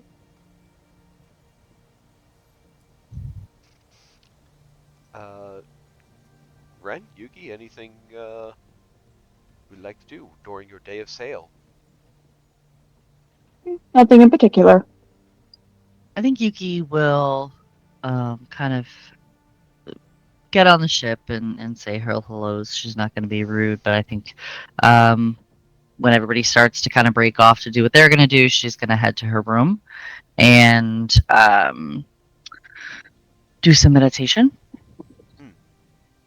And as part of that meditation, Yuki would like to kind of take stock of see if she can, I should say, take stock of her kind of void corruption so far and see if she can connect to it, feel it, kind of, I don't know, explore that piece of her that is growing. Hmm. Interesting. Um, is there any particular way that you're doing this, or any like questions that you have in mind? Um, anything in particular that you're trying to explore?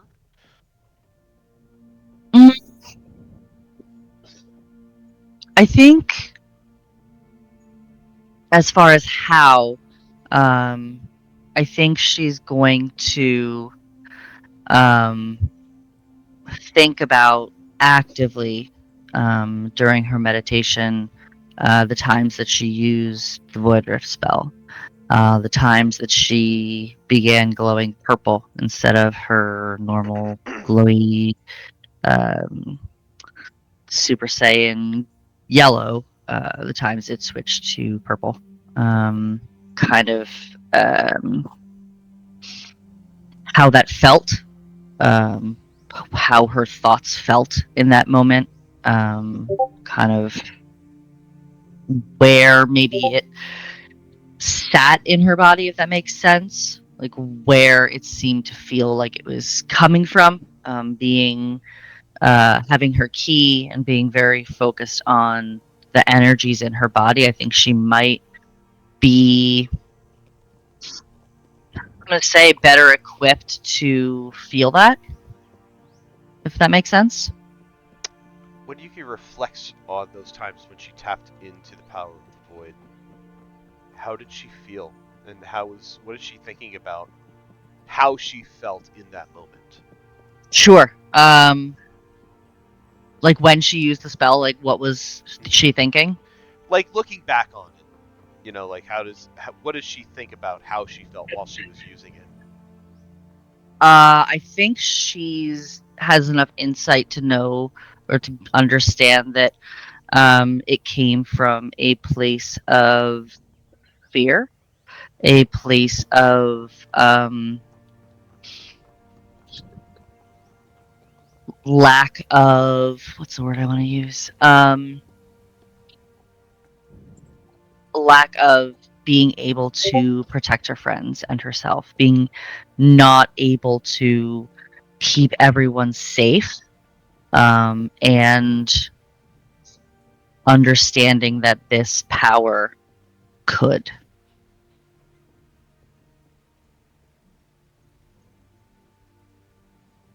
Yeah, I said what I said. Okay. So you take this meditation. What is Yuki's mind going through as she is meditating? Is she thinking of I think, is she thinking of yeah. like anyone in particular? Is she thinking about herself? Or is she thinking about, the concept of whatever it means to use this? I think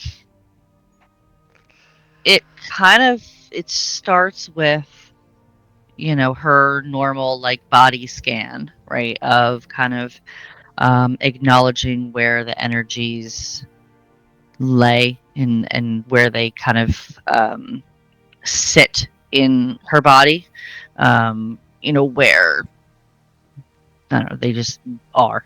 Um, and then I think she consciously makes the decision in that moment to remember the feeling in that moment of battle when she used the spells, when she accessed the power of the void, when she kind of saw her friends being hurt, saw fake Yolna, and that her normal attacks that had been so helpful and you know, able to protect herself, protect her friends, protect the world from this, you know, evil she's been fighting, like the um, oh my god, the fucking quadruplets, the quads, you know, how efficient she was able to be in fighting them and using her claw and feeling like yes, she was able to fulfill this protector role that she feels she needs to be. And then in that moment in fighting fake Hyolna, seeing that her attacks were doing nothing, that feeling of fear, um, that feeling of not being enough, that feeling of um, failing and having her friends be at risk. And then I think her mind will start to kind of go down that fear path a little bit, up to and including when she fell, when she essentially, you know, died. Um, you know, in those moments, she will lean into that in her meditation to really explore how that felt. I think as you're going through this meditation and all these things going through your mind, I think you would hear the voice of Kyoshi Sato in your head. Mm-hmm. You hear her say, "Oh, you have chosen to give in and meditate on the fear. Why fear?"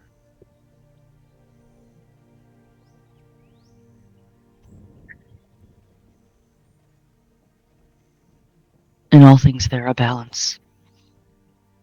Fear is part of that balance. To understand fear, to understand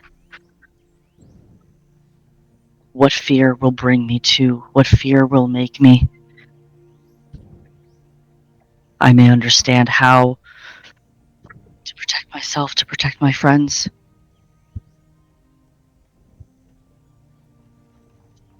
And what does one do to balance the fear out?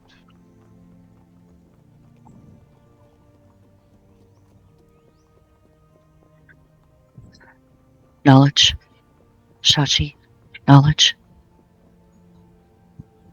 That is what I am seeking.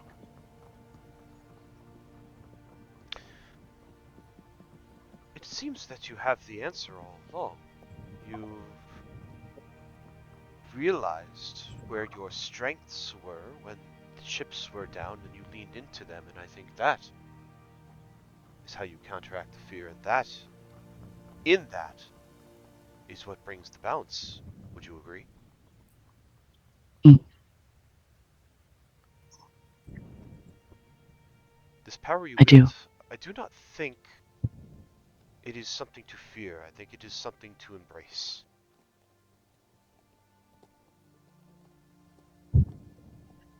Fear is good because it reminds you that you are alive, that you have something to lose. And to have something to lose is a very fortunate thing, believe it or not. Mm, But when fear shows its head, you balance it with strength, and you you lean on the strengths in that moment to push past the fear.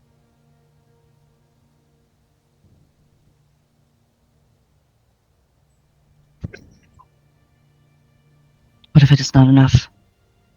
What if this power, what if this piece of me that is changing. What if it is not enough? Would you let it control you, or would you control it?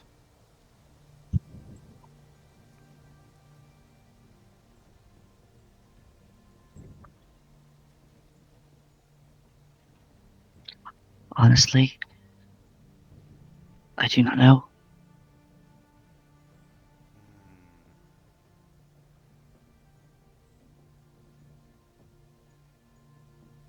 This power can be whatever you want it to be. If you lean into the fear, then it will grow more fear. Be wise of that. Should I seek counsel in Professor? He seems to wield this power with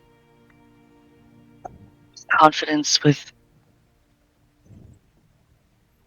balance, with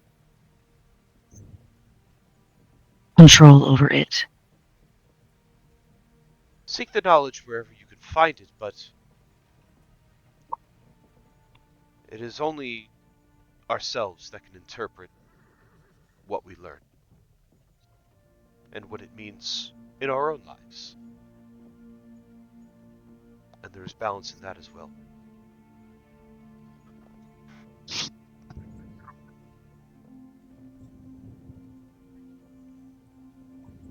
I have much to think on. There's a bit of a sea breeze that kind of blows through your cabin as you're meditating in this moment, and you find yourself again alone with your thoughts.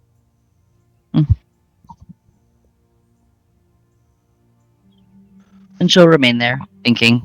Again, trying to explore where the void is settled in her body, and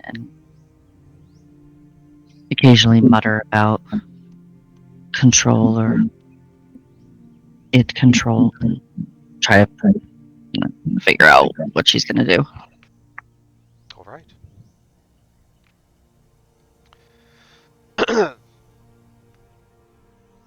uh, Ben, I know you say you prefer to be a little quiet tonight, but is there anything that you would like to do in this moment for reverie? I got nothing. Okay. So the ship sails on through the night. And at first light, you find. Wait. Oh, Sorry, apologies. Did Narco want to talk to everybody at dinner that night? Yes. oh!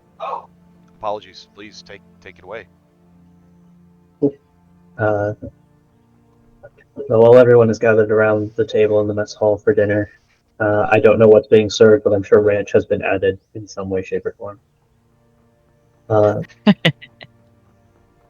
Narco will sort of, when she appears, she has sort of changed out of the usual sort of traveling clothes that she's been wearing, and has sort of gone back into that nice, more fancy dress that she was wearing while she was doing her big presentation at Crystal Cove.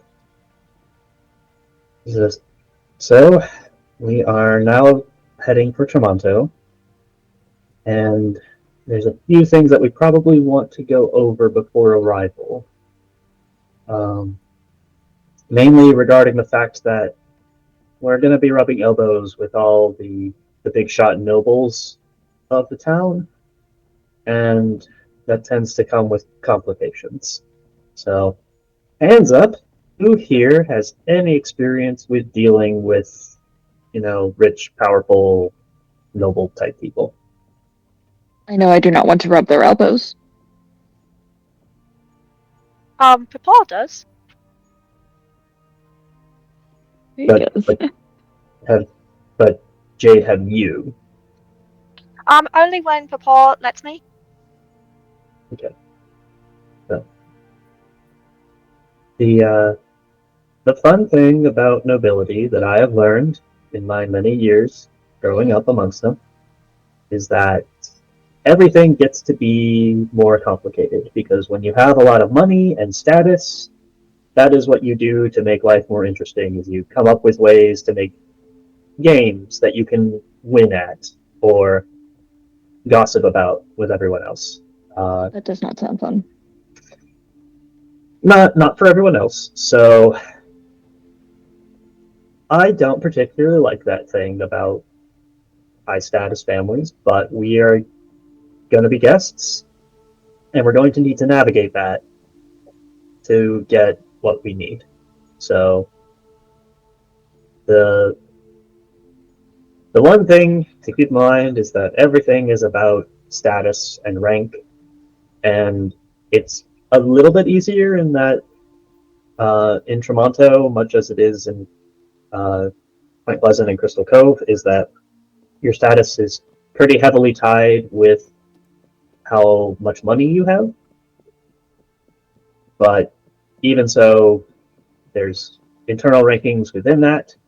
The gold waters are kind of at the top of the pile, so generally speaking, they kind of have last say. But the really annoying part is since I'm a noble, but none of you are nobles, they are a lot less likely to listen to anything that you have to say, because that's how the game works. You're going to want to use proper titles. For pretty much everyone we go to, it's Lord and Lady. If they are sort of like a lesser noble, then Sir or Dame will work. But etiquette is a big thing. I don't think I have nearly enough time to try and teach you every little thing that might pop up. But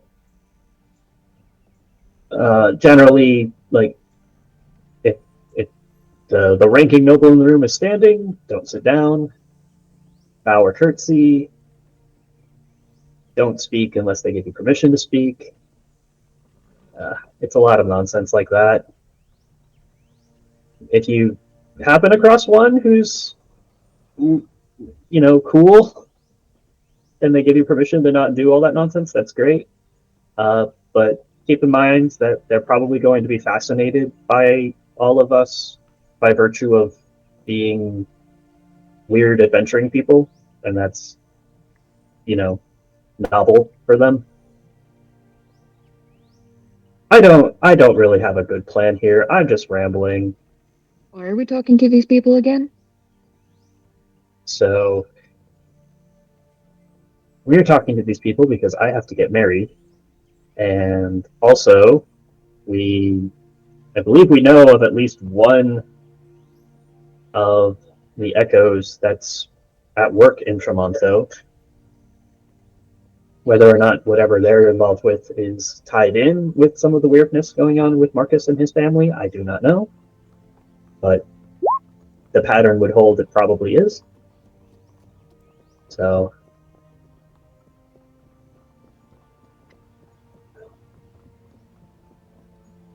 I don't know. Maybe this will be better. Do you guys have any questions before we get to Tramonto that I can answer now?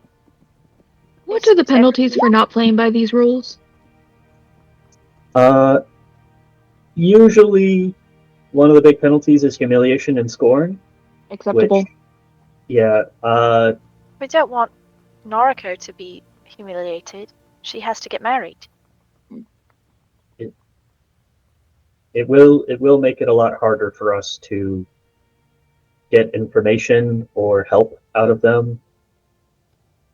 If you do something really bad, like impersonate or assault a noble, that gets you jail time and potentially execution. But if one of the echoes is impersonating a noble, we will encounter a difficulty. Yes. Yes, we will. So I'd like to go back to Elgroth. Things made more sense there. I don't know if I agree with you, but I absolutely understand the sentiment, 100%. It's Is everyone in Tramonto going to be a noble person? No, not everyone. Just a lot of the ones that will be directly meeting, especially right at the start. Okay. I don't know too much about how the average folk of Tramonto get by, but I imagine it's not too different from Point Pleasant, Crystal Cove, or anywhere else. Uh, Honestly, it's probably a little bit better because if we were up in a kingdom like Donamar, the nobles there get their position based on essentially uh, family lineage.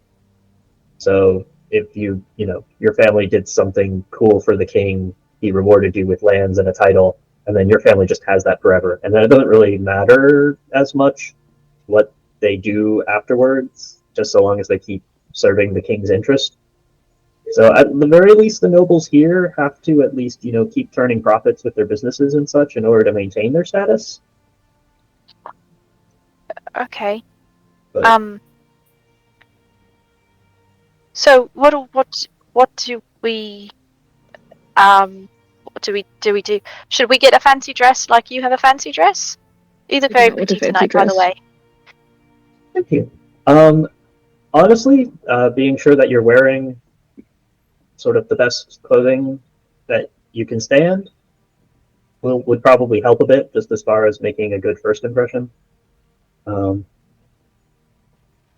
Generally, good idea if you follow my lead on if I'm speaking to someone a certain way or doing a certain thing. That's usually a good clue to follow suit. Okay. Be very very careful about talking out of turn, I guess. Okay. How do you tell when it Why? is your turn? Why do all these rules exist? Because when you have power, it's what use is it if you don't have ways to use it? And making things harder for the people below you so that you can feel better about the fact that you're on top is one of those things that just they like to do. That's not very nice. So It's essentially, they are just bullies. now Yeah, there's a mission lot of unlocked. I will weigh the other side. A lot of these sort of traditions and such are just so entrenched, and a lot of nobles aren't malicious about it. That's just how they have been brought up to expect, social courtesies to be given. So it may not come from poor intent, but that's the thing about entrenched power structures is that uh, they kind of exist to self-perpetuate themselves. So it's one of those things where you can pipe up and say, "Hey, this system is dumb," but because by doing that you have uh, broken the system, then they're going to be like, they'll discount what you say because you didn't say it in the way that they thought you should have. That seems silly.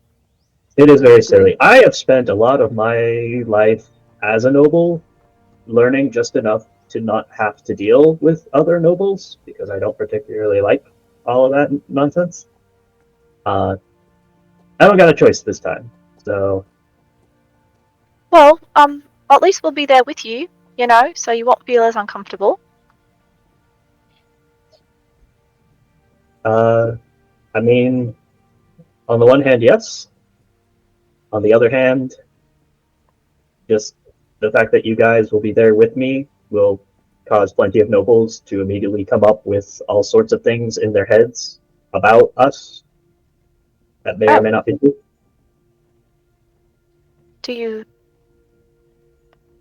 do you not want us to come with you for the first time then?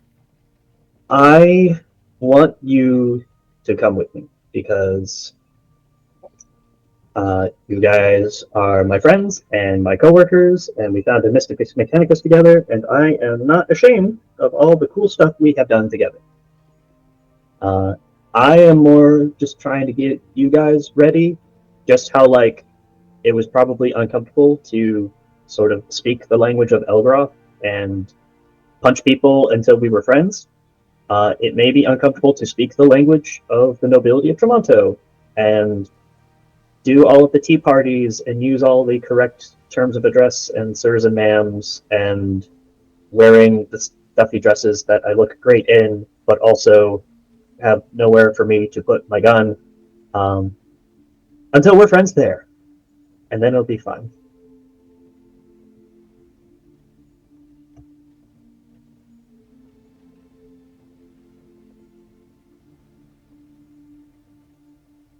Anyway, yeah, that's just what I wanted to kind of talk about and put into people's heads before we got there, so no one is super duper surprised.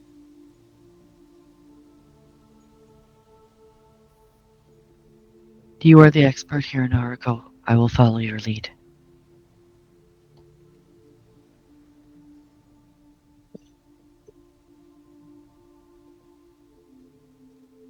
Do they know we're coming tomorrow? Yes, I this evening am putting out the twin note message to Marcus at sort of the set time that we have to do our messages to each other to let him know of that. Oh, okay. And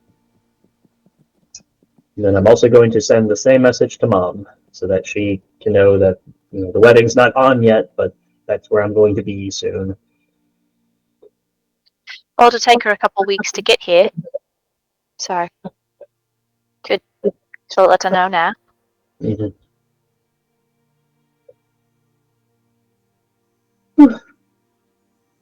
I don't know. We could get lucky. We could meet some very nice eccentric nobles who think that all this adventuring we're doing is actually really, really great. As opposed to jerk nobles who think we're slumming it with gutter snipes or whatever they'll call it. Gutter snakes? Gutter snipe. What's that? I don't think I've ever heard an actual definition, but I'm willing to bet it is someone who lives and works in a gutter. Oh.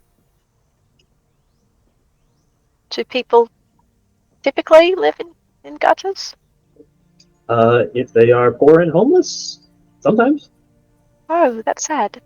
It is sad. Not having money though means that you have no status in their world. So that's one of the worst things you could be. Well, why don't they just give people money so that they could have that? That seems reasonable. Yeah. Some of them do. There's charitable works that are done. But if everyone just gave away all their money until all of the money was evenly split among every single person, then the nobles wouldn't be the people with the money and therefore in charge. So they don't really have an incentive to go that far with it. I am still uncertain as to the value of all this money. It will mean very little at the end of their time here. Well, that's why I give all my money to Reverie. Mm. Do we need to show them money when we? Do we need to show them money when we get there? No. I mean, once they know that I'm Narco von Grutzner and you're part of my entourage, they'll know von Grutzner and they will know that there is money involved. Oh, okay. Tedious. Well, maybe they'll be nice though. Marcus seems nice. Maybe. That would be really cool. I would love that. I'm not going to assume that will happen though. Well, why?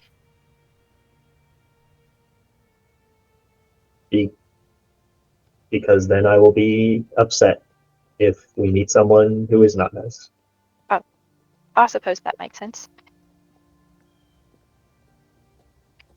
Oh, we'll plan for them to not be nice and hope that they will be.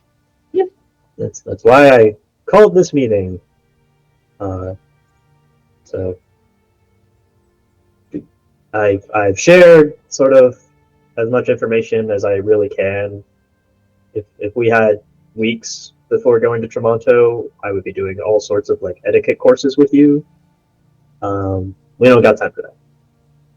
And I'm suddenly relieved it is so close. Makes one of us. Okay. Great. We have a lovely dinner here, so I'm going to use this as an opportunity. And she proceeds to lay out a series of like 7 different utensils. This fun thing that we'll get to deal with. They have 2 forks for salad. Why? That just I- is the whole night. Oh yeah, Yeah. absolutely. Mm-hmm. It's like, why? I don't know. That's a lot of silverware for one mouth. I'm just not gonna eat. I think that. Well, if you talk to a really fancy noble, then it's goldware, which Mm. is bad because it's less suitable for silverware because it's soft. But That seems exceedingly foolish. yeah, well, there's this thing called conspicuous consumption where you sort of flaunt the fact that yes, I know this is a silly waste of my money, but the fact that I have this much money to waste on something so silly is itself a statement that I have lots of money. Are we to expect this gold water to make use of goldware? I give it about 50-50 odds. Look, Okay. there are nobles like me out there who also think this is dumb, but have to do it anyway because all of their peers are doing it and they need to get things done. That does not make a very good argument. We must engage in stupidity because others engage in stupidity. If we all followed such, we would all be following the professor into whatever nonsense he engages in. You literally are. I protest the entire time, and I pull your ass out of the fire. Here you are. Begrudgingly. Still playing the game. Hmm. Narcos, you're giving this presentation. Why don't you give me a performance check? I'm gonna set this as a DC 15 for a beneficial effect.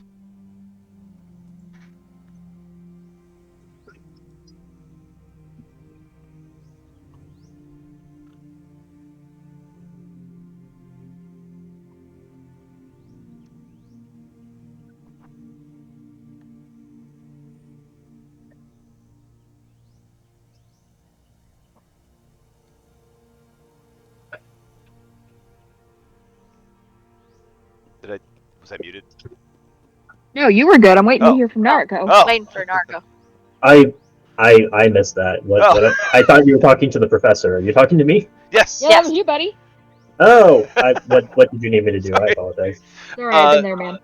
Looking for a performance check. DC 15 for a beneficial effect for the group. Okie dokie. I do not have proficiency in performance, but I have a pretty good charisma. Let's add some guidance.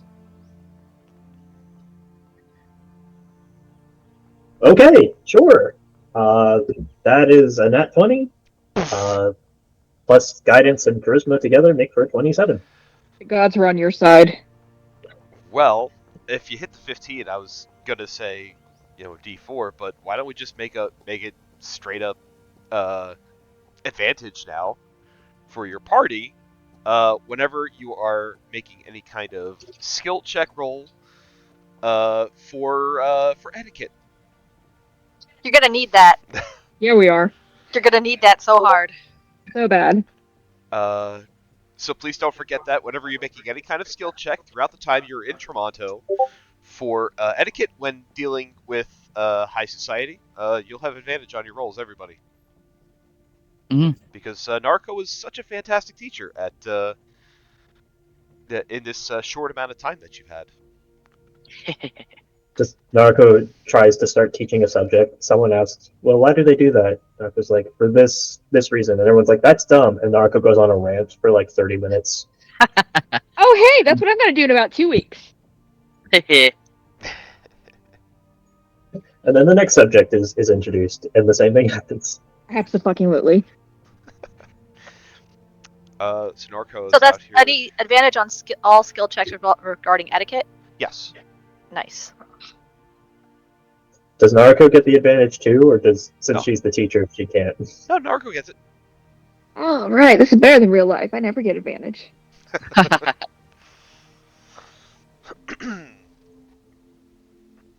All right. So dinner. You guys have a fancy dinner with many different forks and spoons and knives and little bowls and plates and cups upon cups. You guys are learning the use of each and every one, even if they are a little bit pretentious. It seems like a lot of dishes to wash for one meal. I changed my mind when I learned how to make good berries.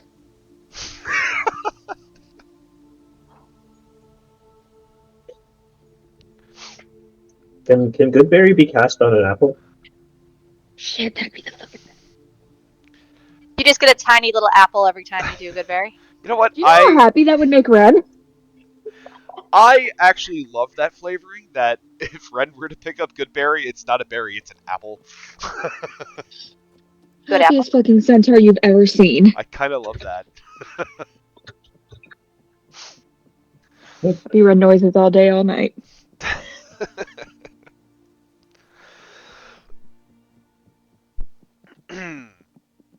Right. So, anything else over the course of this evening for y'all?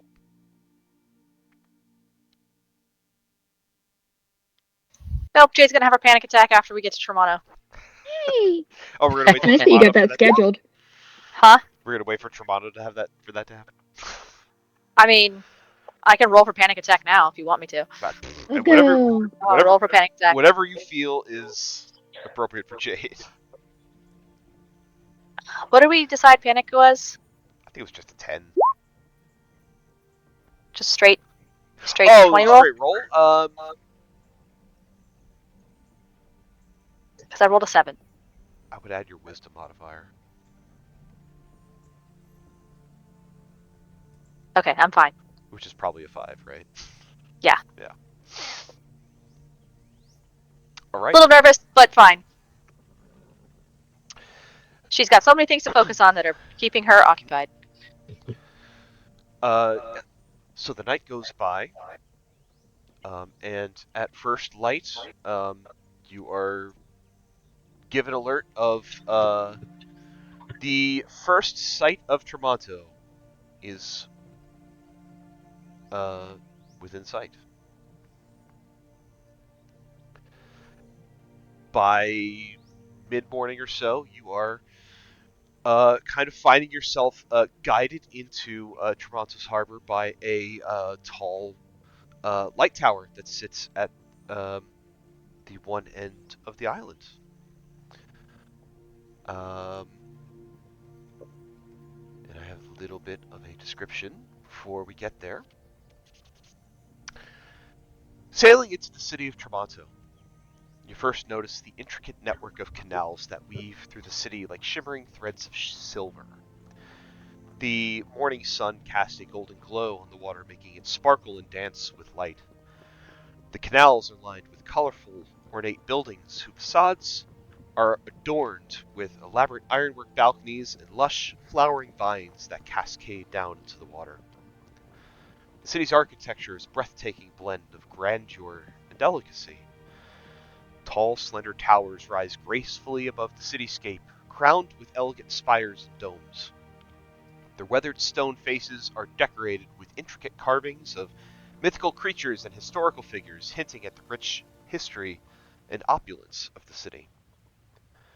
Charming arched bridges, their stone arches adorned with statues and vibrant mosaics, are spaced out along the canals, allowing for foot traffic to pass between the many tiny islands that make up the city. The bridges are bustling with pedestrians and gondoliers in traditional attire, their gondolas gliding silently along the canals, adding to the serene ambiance of the city.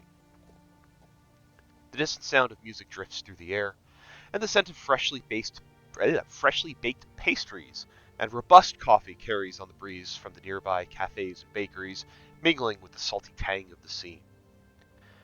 As you draw closer to the harbor, the bustling activity of the shipping district becomes evident. Large cargo ships and bustling warehouses line the docks, their industrious activity a stark contrast to the serene beauty of the canals. The air here is filled with the sounds of merchants negotiating, the clanging of cargo being unloaded, and the occasional shout of a sailor. Oi! Just the whole time. I welcome you all to Tramonto, where elegance meets the vibrant energy of bustling streets. Mm.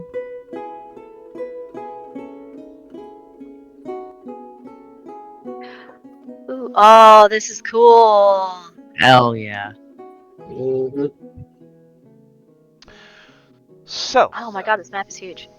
Right. I have several landmarks that are highlighted, that are called out on the map, that would be pretty well known even before you get into the city. But there are several methods of entering in. The most common is up here by the Tramonto Beacon, which is the city's lighthouse, kind of guiding ships into the harbor. The shipping district here is kind of marked by the lead building of the Goldwater Trading Company. These are very busy, very like industrial kind of docks, not really suited to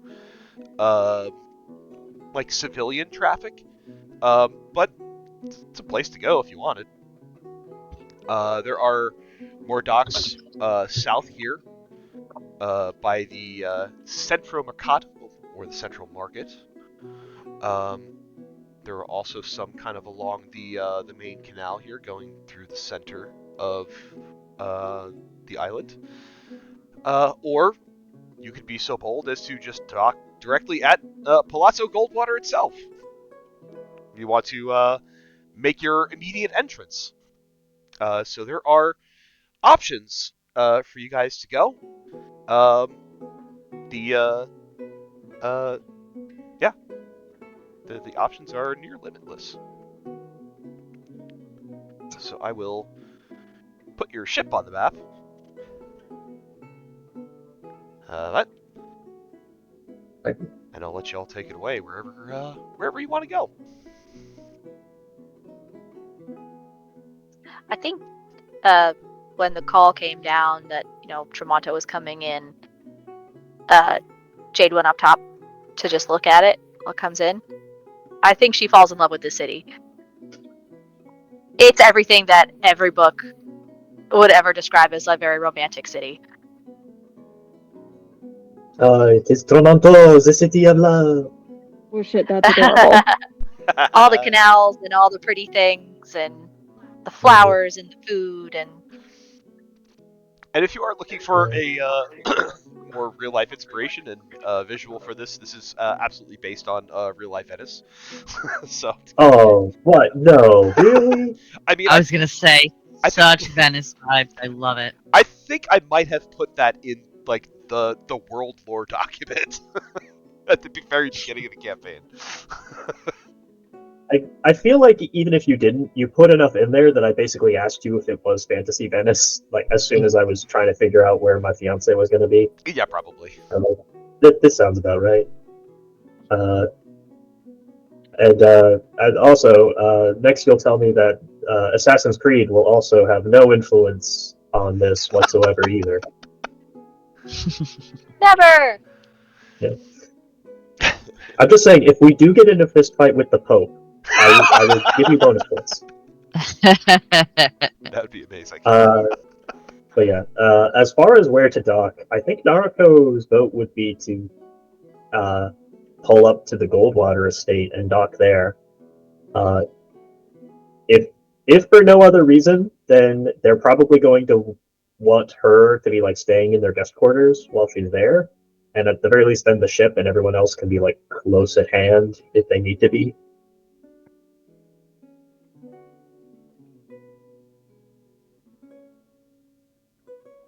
I'm not opposed. Unless anyone else wants to go somewhere different. Naruko's the captain. She makes their choices in this regard. Yeah, Yuki's deferring to Naruko in this. I have been elected captain, so I am canvassing my constituents. It sounds like a good plan, Naruko. I mean, especially if we want to make sure that not Marcus is okay. and find out what's going on there.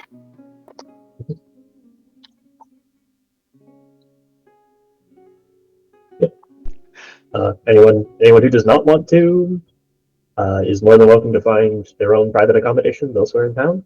That's totally good. Not like I spent a lot of money on furniture to make sure that this ship was very cozy for you for that purpose anyway. Yeah, but when you're in a city like this, you want to experience it. Hey, no judgment here. That's totally valid. No, I do not want to experience it. The ship seems quite adequate. Except for Ren, who's fine. Okay. Yeah. Also, Wait, Naruto will be dressed up in her nice, noblewoman dress as they roll into city. She has also dressed up Arby. Do tell. I think he looks. Oh, that's so I cute. think he looks great in the tux. He's adorable. Oh man. Jade just there in her her big hat and her giant dress. We might get lucky. Big hats might be in fashion. Yeah, maybe. It can be like France, or where like people, really fancy ladies would like make a swan boat out of their hair. Oh, that sounds fun. Sounds fun. I do not understand any of this. I'm not having a panic attack right now. It's fine. It's fine. It's good. It's fine. So as you sail down the Grand Canal, you make your way to Palazzo Goldwater. You kind of pull into this little cove area that they have. As you round the corner, there's this little kind of lookout, mini watchtower down here. There are kind of some shouts that come from it. There are boats that are in the harbor that kind of act as security. They kind of block unauthorized passage of other vessels from coming in, but you hear the shouts coming out from that lighthouse, and the boats kind of part to allow the Corvus entry into the harbor. Corvus pulls up to the docks. The docks are very nicely, solidly built. You kind of look up at this palatial sort of residence with towers jutting up into the sky. There is a domed roof that kind of hangs above all. Very good vantage point. You probably could see the entire city from up there. This is most certainly Palazzo Goldwater. Very opulent residence. Pulling up, you can see there are just beautiful courtyards. There's even this little garden area here to the south, almost like their own little private park that they have. As you kind of pull your way into the dock, there is a gentleman that stands at the edge as he watches the Corvus pull in. This gentleman, he looks a little bit like this.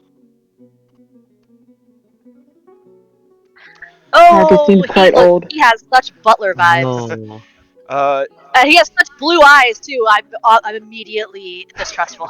It's All right. distinguished looking. Doppelganger, secret dragon, secret Rakshasa. It's always the butler. Uh-oh. He's a distinguished older gentleman who looks a little hot. I'm confused. And slightly turned on. I'm confused and turned on and more confused because of it. He's definitely a top. Excuse me, sir. Are you a top? He's definitely a top. He's like, yes, ma'am, and I will be happy to instruct you in ways later. That's not for today. Come this way. And then come this way. He's just distinguished looking man in his early 60s, full head of silver hair, neatly combed back with piercing blue eyes, carries himself with an air of authority and calm, impeccably dressed in No check needed. Naruko would know this instantly upon looking at this guy. Impeccably dressed in a very sharply tailored head butler's uniform.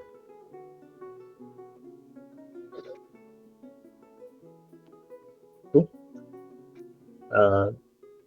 Ship will pull in to its docking space, get it all lashed, lower down the plank, and with Arby at her side and her companions at her back, Naruko will make her way down to be received.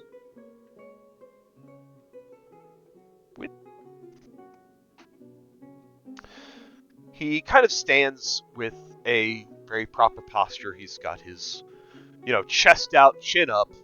He has his hands folded behind his back. As the plank comes down and you come forward to greet him, he gives you a little bit of a nod, and he says, "Good morning, Lady von Grutzner, yes?" She will give the customary small curtsy back and say, "Good morning. Yes, I am Lady Naruko von Grutzner." My name is Alistair Hawk. I am the head butler here at Palazzo Goldwater. On behalf of the Goldwater family, I would like to welcome you and your companions to Tramonto. We appreciate your reception, Alistair. Are we to be taken to meet with the Goldwaters? Breakfast and tea are served in the dining room. I have been instructed to lead you there if you so wish to join us. The Lady and Lord Goldwater are here to receive you. However, the uh, uh, Marcus has already left for the morning. He had some business that he had to attend to, so he will not be meeting you yet this morning, but he is expected to return in the afternoon. Well, we've had quite the journey overseas. I would be more than happy to partake of your hospitality. Uh, she she nods towards her companions and says, uh, "Would they be allowed to join us, or is this to be a private affair for the family?" Oh, yes, no, they are all welcome to join us this morning for breakfast and tea. Oh, thank you. We have, well, actually, allow me to ask, do you have accommodations established in Tramonto for your stay prior to the wedding? We have the ship. Sorry. Am I not supposed to talk? Am I not supposed to talk yet? I don't know if we're allowed to talk yet. I don't know if we're supposed to talk yet. I'm sorry. Narco just sort of nods with Jade and says, "Our ship has been outfitted with accommodations, but my companions are travelers and here to see and visit the city. So if there are rooms here at the Palazzo, or if you have recommendations for uh, places worth staying in town, that would be appreciated."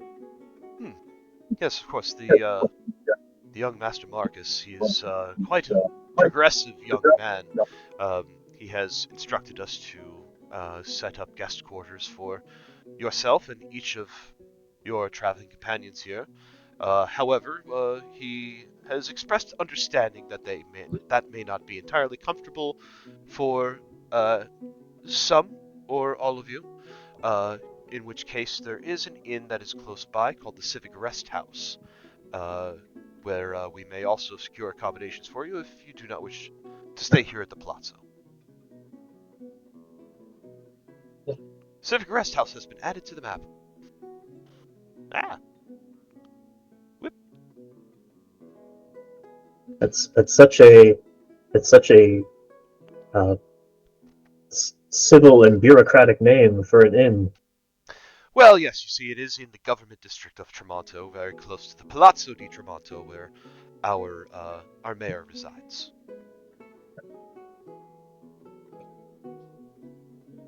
Very well.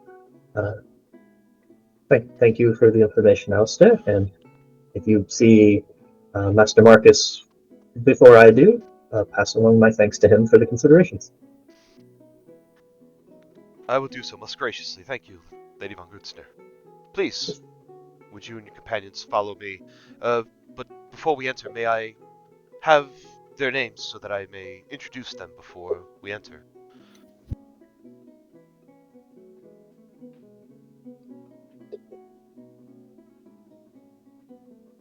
So you My see, name's Jade. Oh, we're waiting for Naruko's permission. Yeah. I ain't saying shit. so here's the thing. Yep. Neville immediately went, I don't like the way he phrased that. I'm not giving you my name. Fuck you, Faye. No. Definitely a Fae. Clearly Yup. a Fae. And then Jade immediately fucked it up for everyone because welcome That's what to Jade. Vin. Not the best person to bring with you. No. She's nervous. She's nervous, and it's very important for Naruko, and she's trying to remember all the things that she's supposed to do. A lot of things, man. That's a lot fine. of Naruko's strategy is to just immediately talk if it's something that she feels she should address. In this Yeah. case, she didn't say anything immediately because you guys are okay to tell your own names. Yeah. She Are doesn't we? know if Are he's we? trying to go by a pseudonym or something here. Yeah.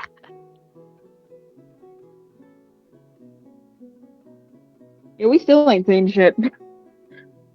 Jade says, "Oh, I'm Jade," and then waits for everyone else, and then no one else starts talking, and she goes, "That's Naruko, and that's Reverie, and this is Ren, and this is Yuki, and that's the professor, and this is David."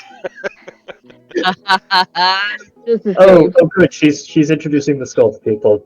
Naruko forgot to mention that might be seen as weird. It's too late now. We're done. It's too late because now she thinks she's supposed to be really polite, and this is how we're supposed to do it. So she has David out. She takes David out and says, "And this is David." This is Dave. He is my plant.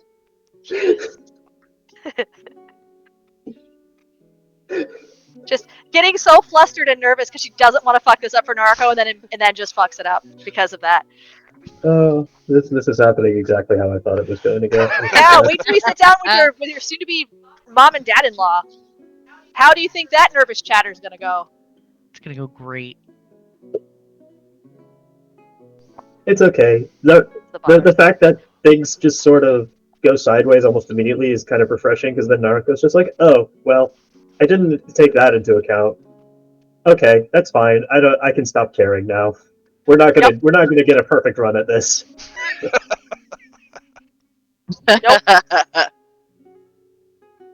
Here's the question: Does David pipe up and say hello after Jade introduces him?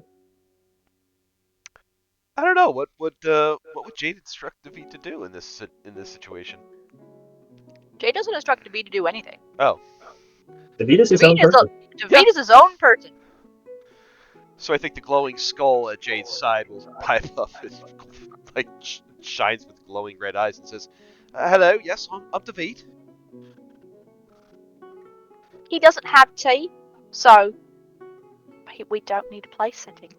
How unflappable is this butler? He blinked once.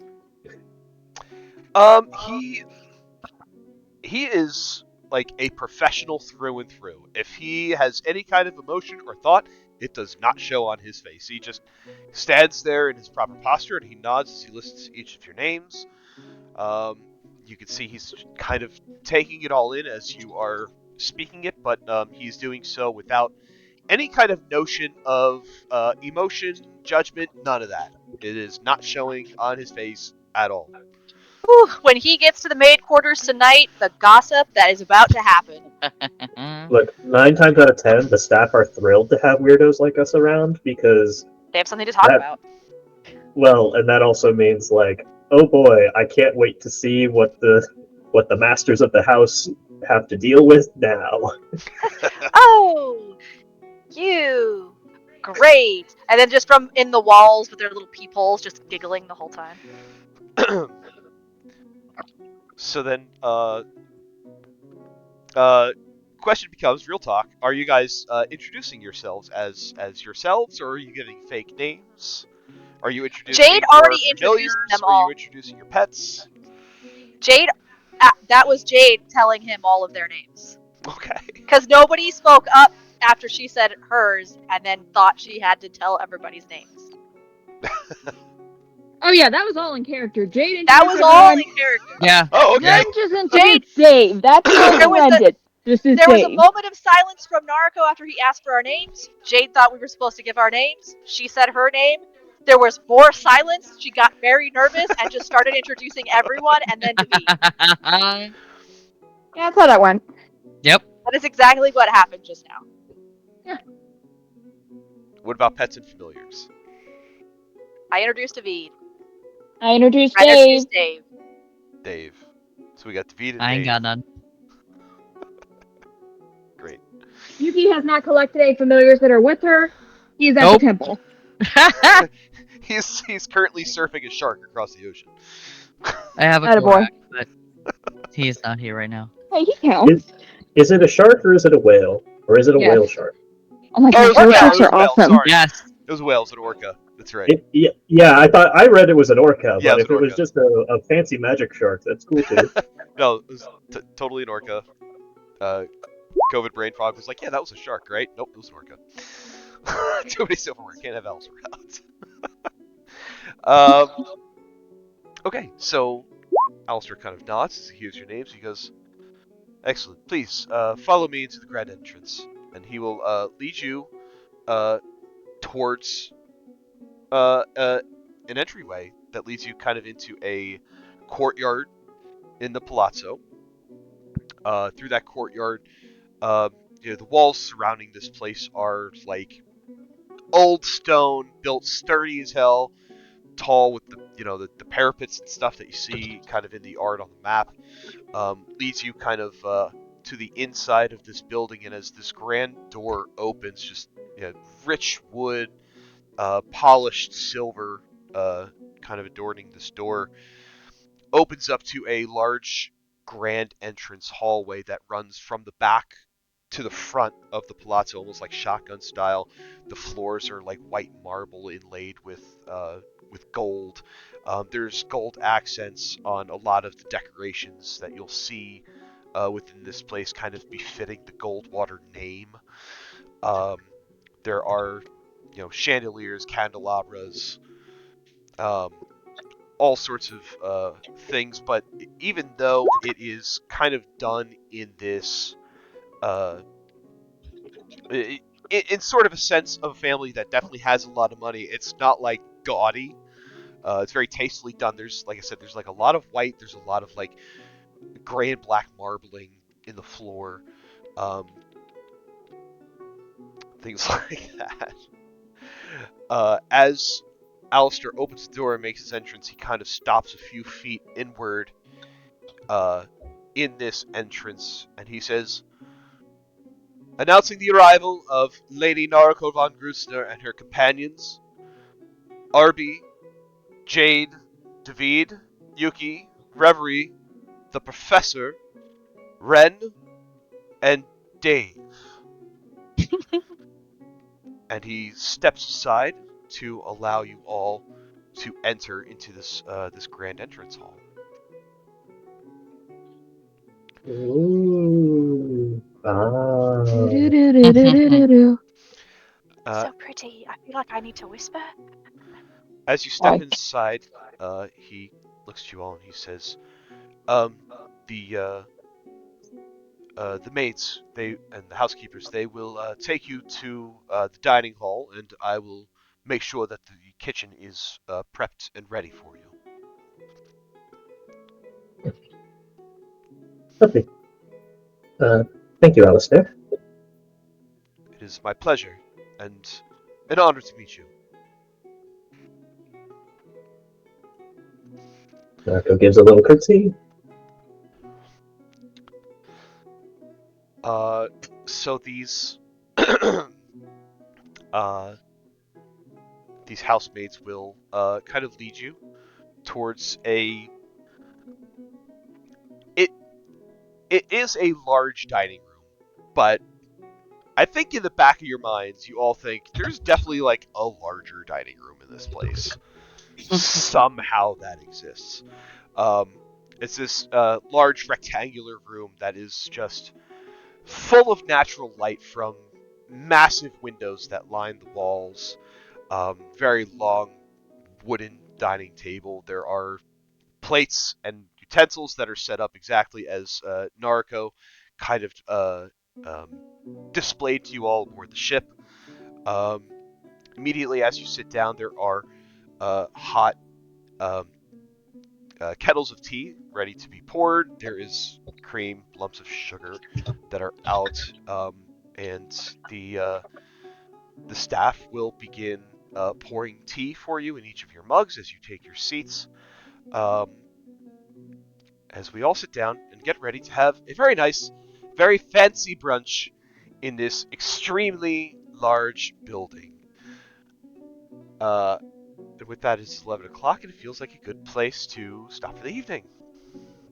Yeah. Yeah, Mhm. we made it. Yeah, we did. We'll make it a point to I say don't know that if there this is is positive. silverware, not goldware. That's just because this is a small dining hall. This Yeah, is a this small is the dining baby room. dining hall. For real.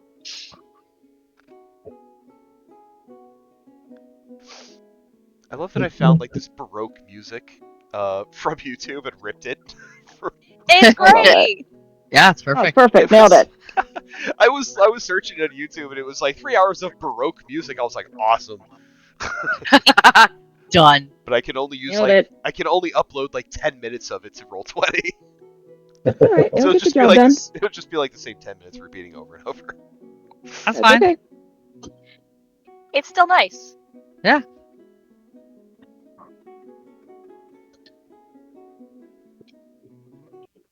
All right. God, that's fun. It's not now. It's time for everyone being nervous. It's Well, showtime. Hey, get to Jade's level. She's already there. True. mostly Jade and Nariko being nervous. I think Yeah. after a bit, the rest of the party's going to start going full chaos mode. Yeah. Oh. Listen, I'm Oh trying God. so hard to be quiet so I'm not chaos. The over under on how long it's gonna take Jade to spill the fact that she's special friends with Nariko. Ooh, I can't wait. Uh, Out in 30 seconds with your mom. Yeah, it's not going to be long. Oh, yay. Good night, honey. Love you too. Good night. Love Hey, you. Ben. Bad. I mean, the good news is that Jade is going to be such a curveball to expectations here that her I saying can't wait. special friend with Nariko could mean any number of things. it really could.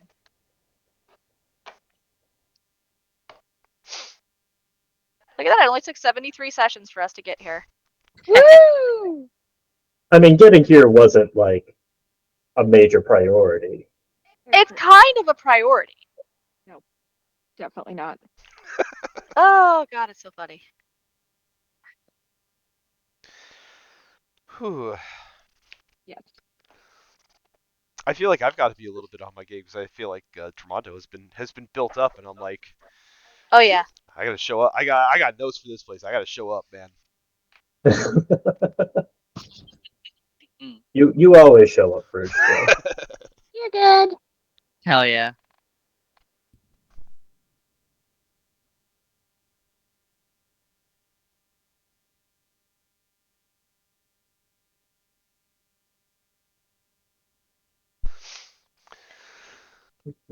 All right. Um,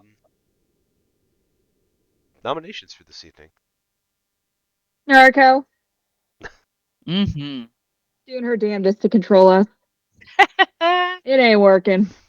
She's thought the she's professor. giving up control pretty quickly. She's realized Really what a smart. fool's errand that would be.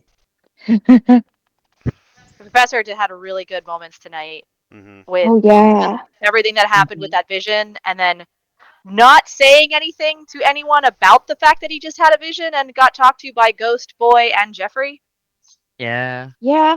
Yeah. And Fair then just enough. very casually go to Narc and be like, hey, so like theoretically, like how would it be? What would happen? Like just hypothetically, for no reason, I had a dream once and it's fine. What would happen if like, I don't know, someone tried to take over RV? And then Marco immediately going, he'd break.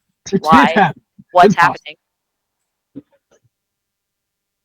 I had a dream. You don't just have dreams. We've established this. That's true. not what happens. I mean, I also like Professor being concerned for Sentinel Mousetrap. I think that was also Yeah. really cute. We just call him Sentinel Mousetrap for forever because that's my new favorite thing. Yeah. no. I mean, it's either that or we're calling him Sentinel Siri. Listen here, serious. I don't got time for this crap.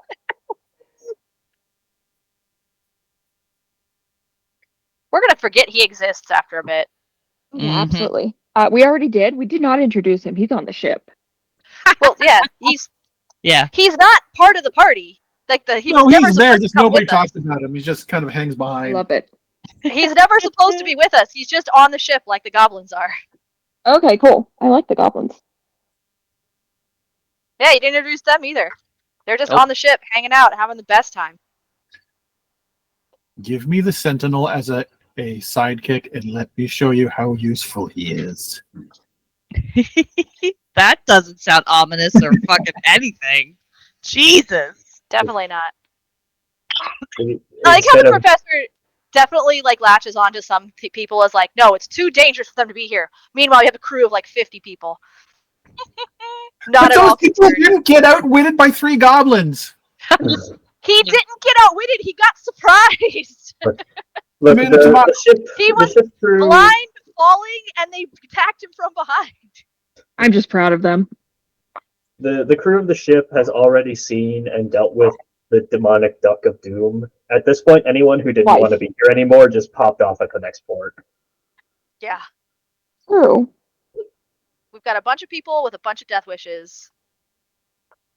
Look, Von Grutzner pays pretty well, is all I'm That's saying. true. Competitive wages. You have to.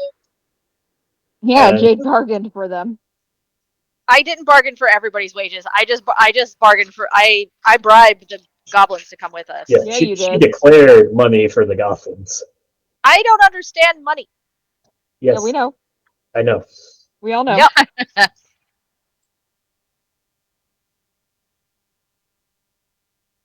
Jade is not the person you want on your crew when it comes to money. Because she's just going to go, of course you can have it. We know. Yeah. Yep. That's how that works. I don't see why anyone wouldn't want it. It's fine. You can totally have this. How much can it cost? $100? Here you go.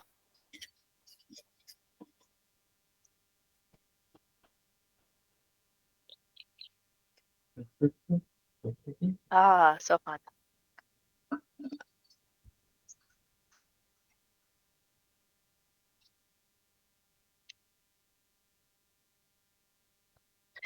But yeah, my nominations are for Professor. Sounds good to me. Sorry, I got a yawn in there. Then Arco. That's also good. What I would agree with that. what is my inspiration status? I've already got 2. Oh, Ooh. I only have 1, so I can take 1. okay. Yuki had a good moment tonight with her meditation. Also Yeah. true. I like how Yuki has yet to question the fact that she's hearing her sensei's voice in her head, and that is not normal. Yeah. Never And happened he's before, saying- but ever since I started using the void stuff, it's been happening. I'm sure it's fine. Sure, it's fine. And they're saying, yeah, go ahead and learn all about it. Mm-hmm. Not questioning it. Find information where you can. Yeah. Don't be Do afraid.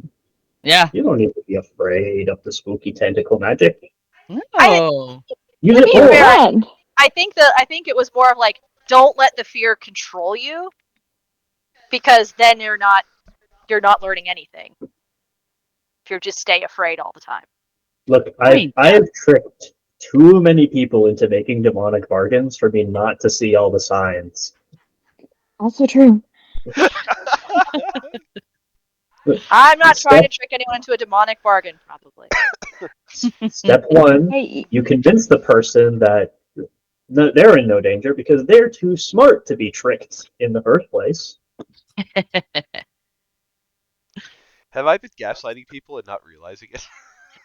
You Hey, have in not. D&D, right? In D&D, right? Sure, Sure. sure.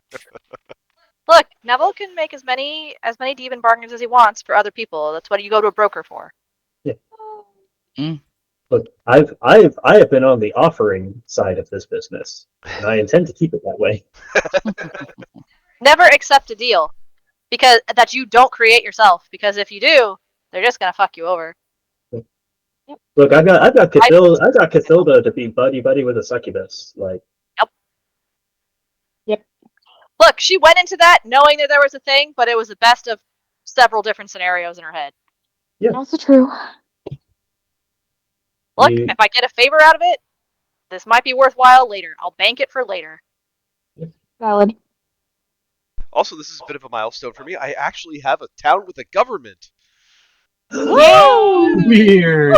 You have governments for other towns. It's just not like. It's just not like. It's usually like a mayor and his guards.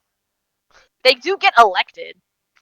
Oh, this has government with like power balance and Yeah. power Ooh. grabs. politics in my game. You might not uncover any of it, which would be totally fine, but it's there. You might not uncover any of it. That's just fine. I worked on this for months for no reason, but that's fine. You do what you want.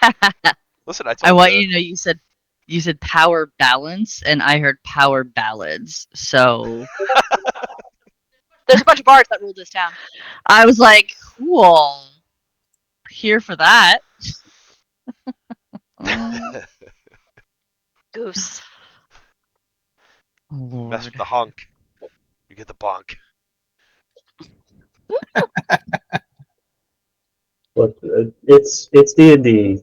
This is a fantasy. We can have benevolent anarchies. We can have well-meaning capitalists. These are fantasies, but we can have them. I mean, there are well-meaning capitalists out there in real life. They're just killed very early on in their career. Yeah. All right, guys, I am going to go to sleepies. Okay, honey. Okay, go be All sleepy. We love you. Good night, good night. Love you guys. Alright, I'm gonna take off too because I had 2 people today and it sucks. Everyone have a great day. Bye. Bye. Bye. Bye. I'm gonna take off 3 because I slept for 2 hours. Ah, No. Bye. Okay. Good Good night. night. Mark, let me know if there's for more stuff I can send your way for project. Will do. Projects. Thanks, everyone. Thank Good you. Bye-bye. night.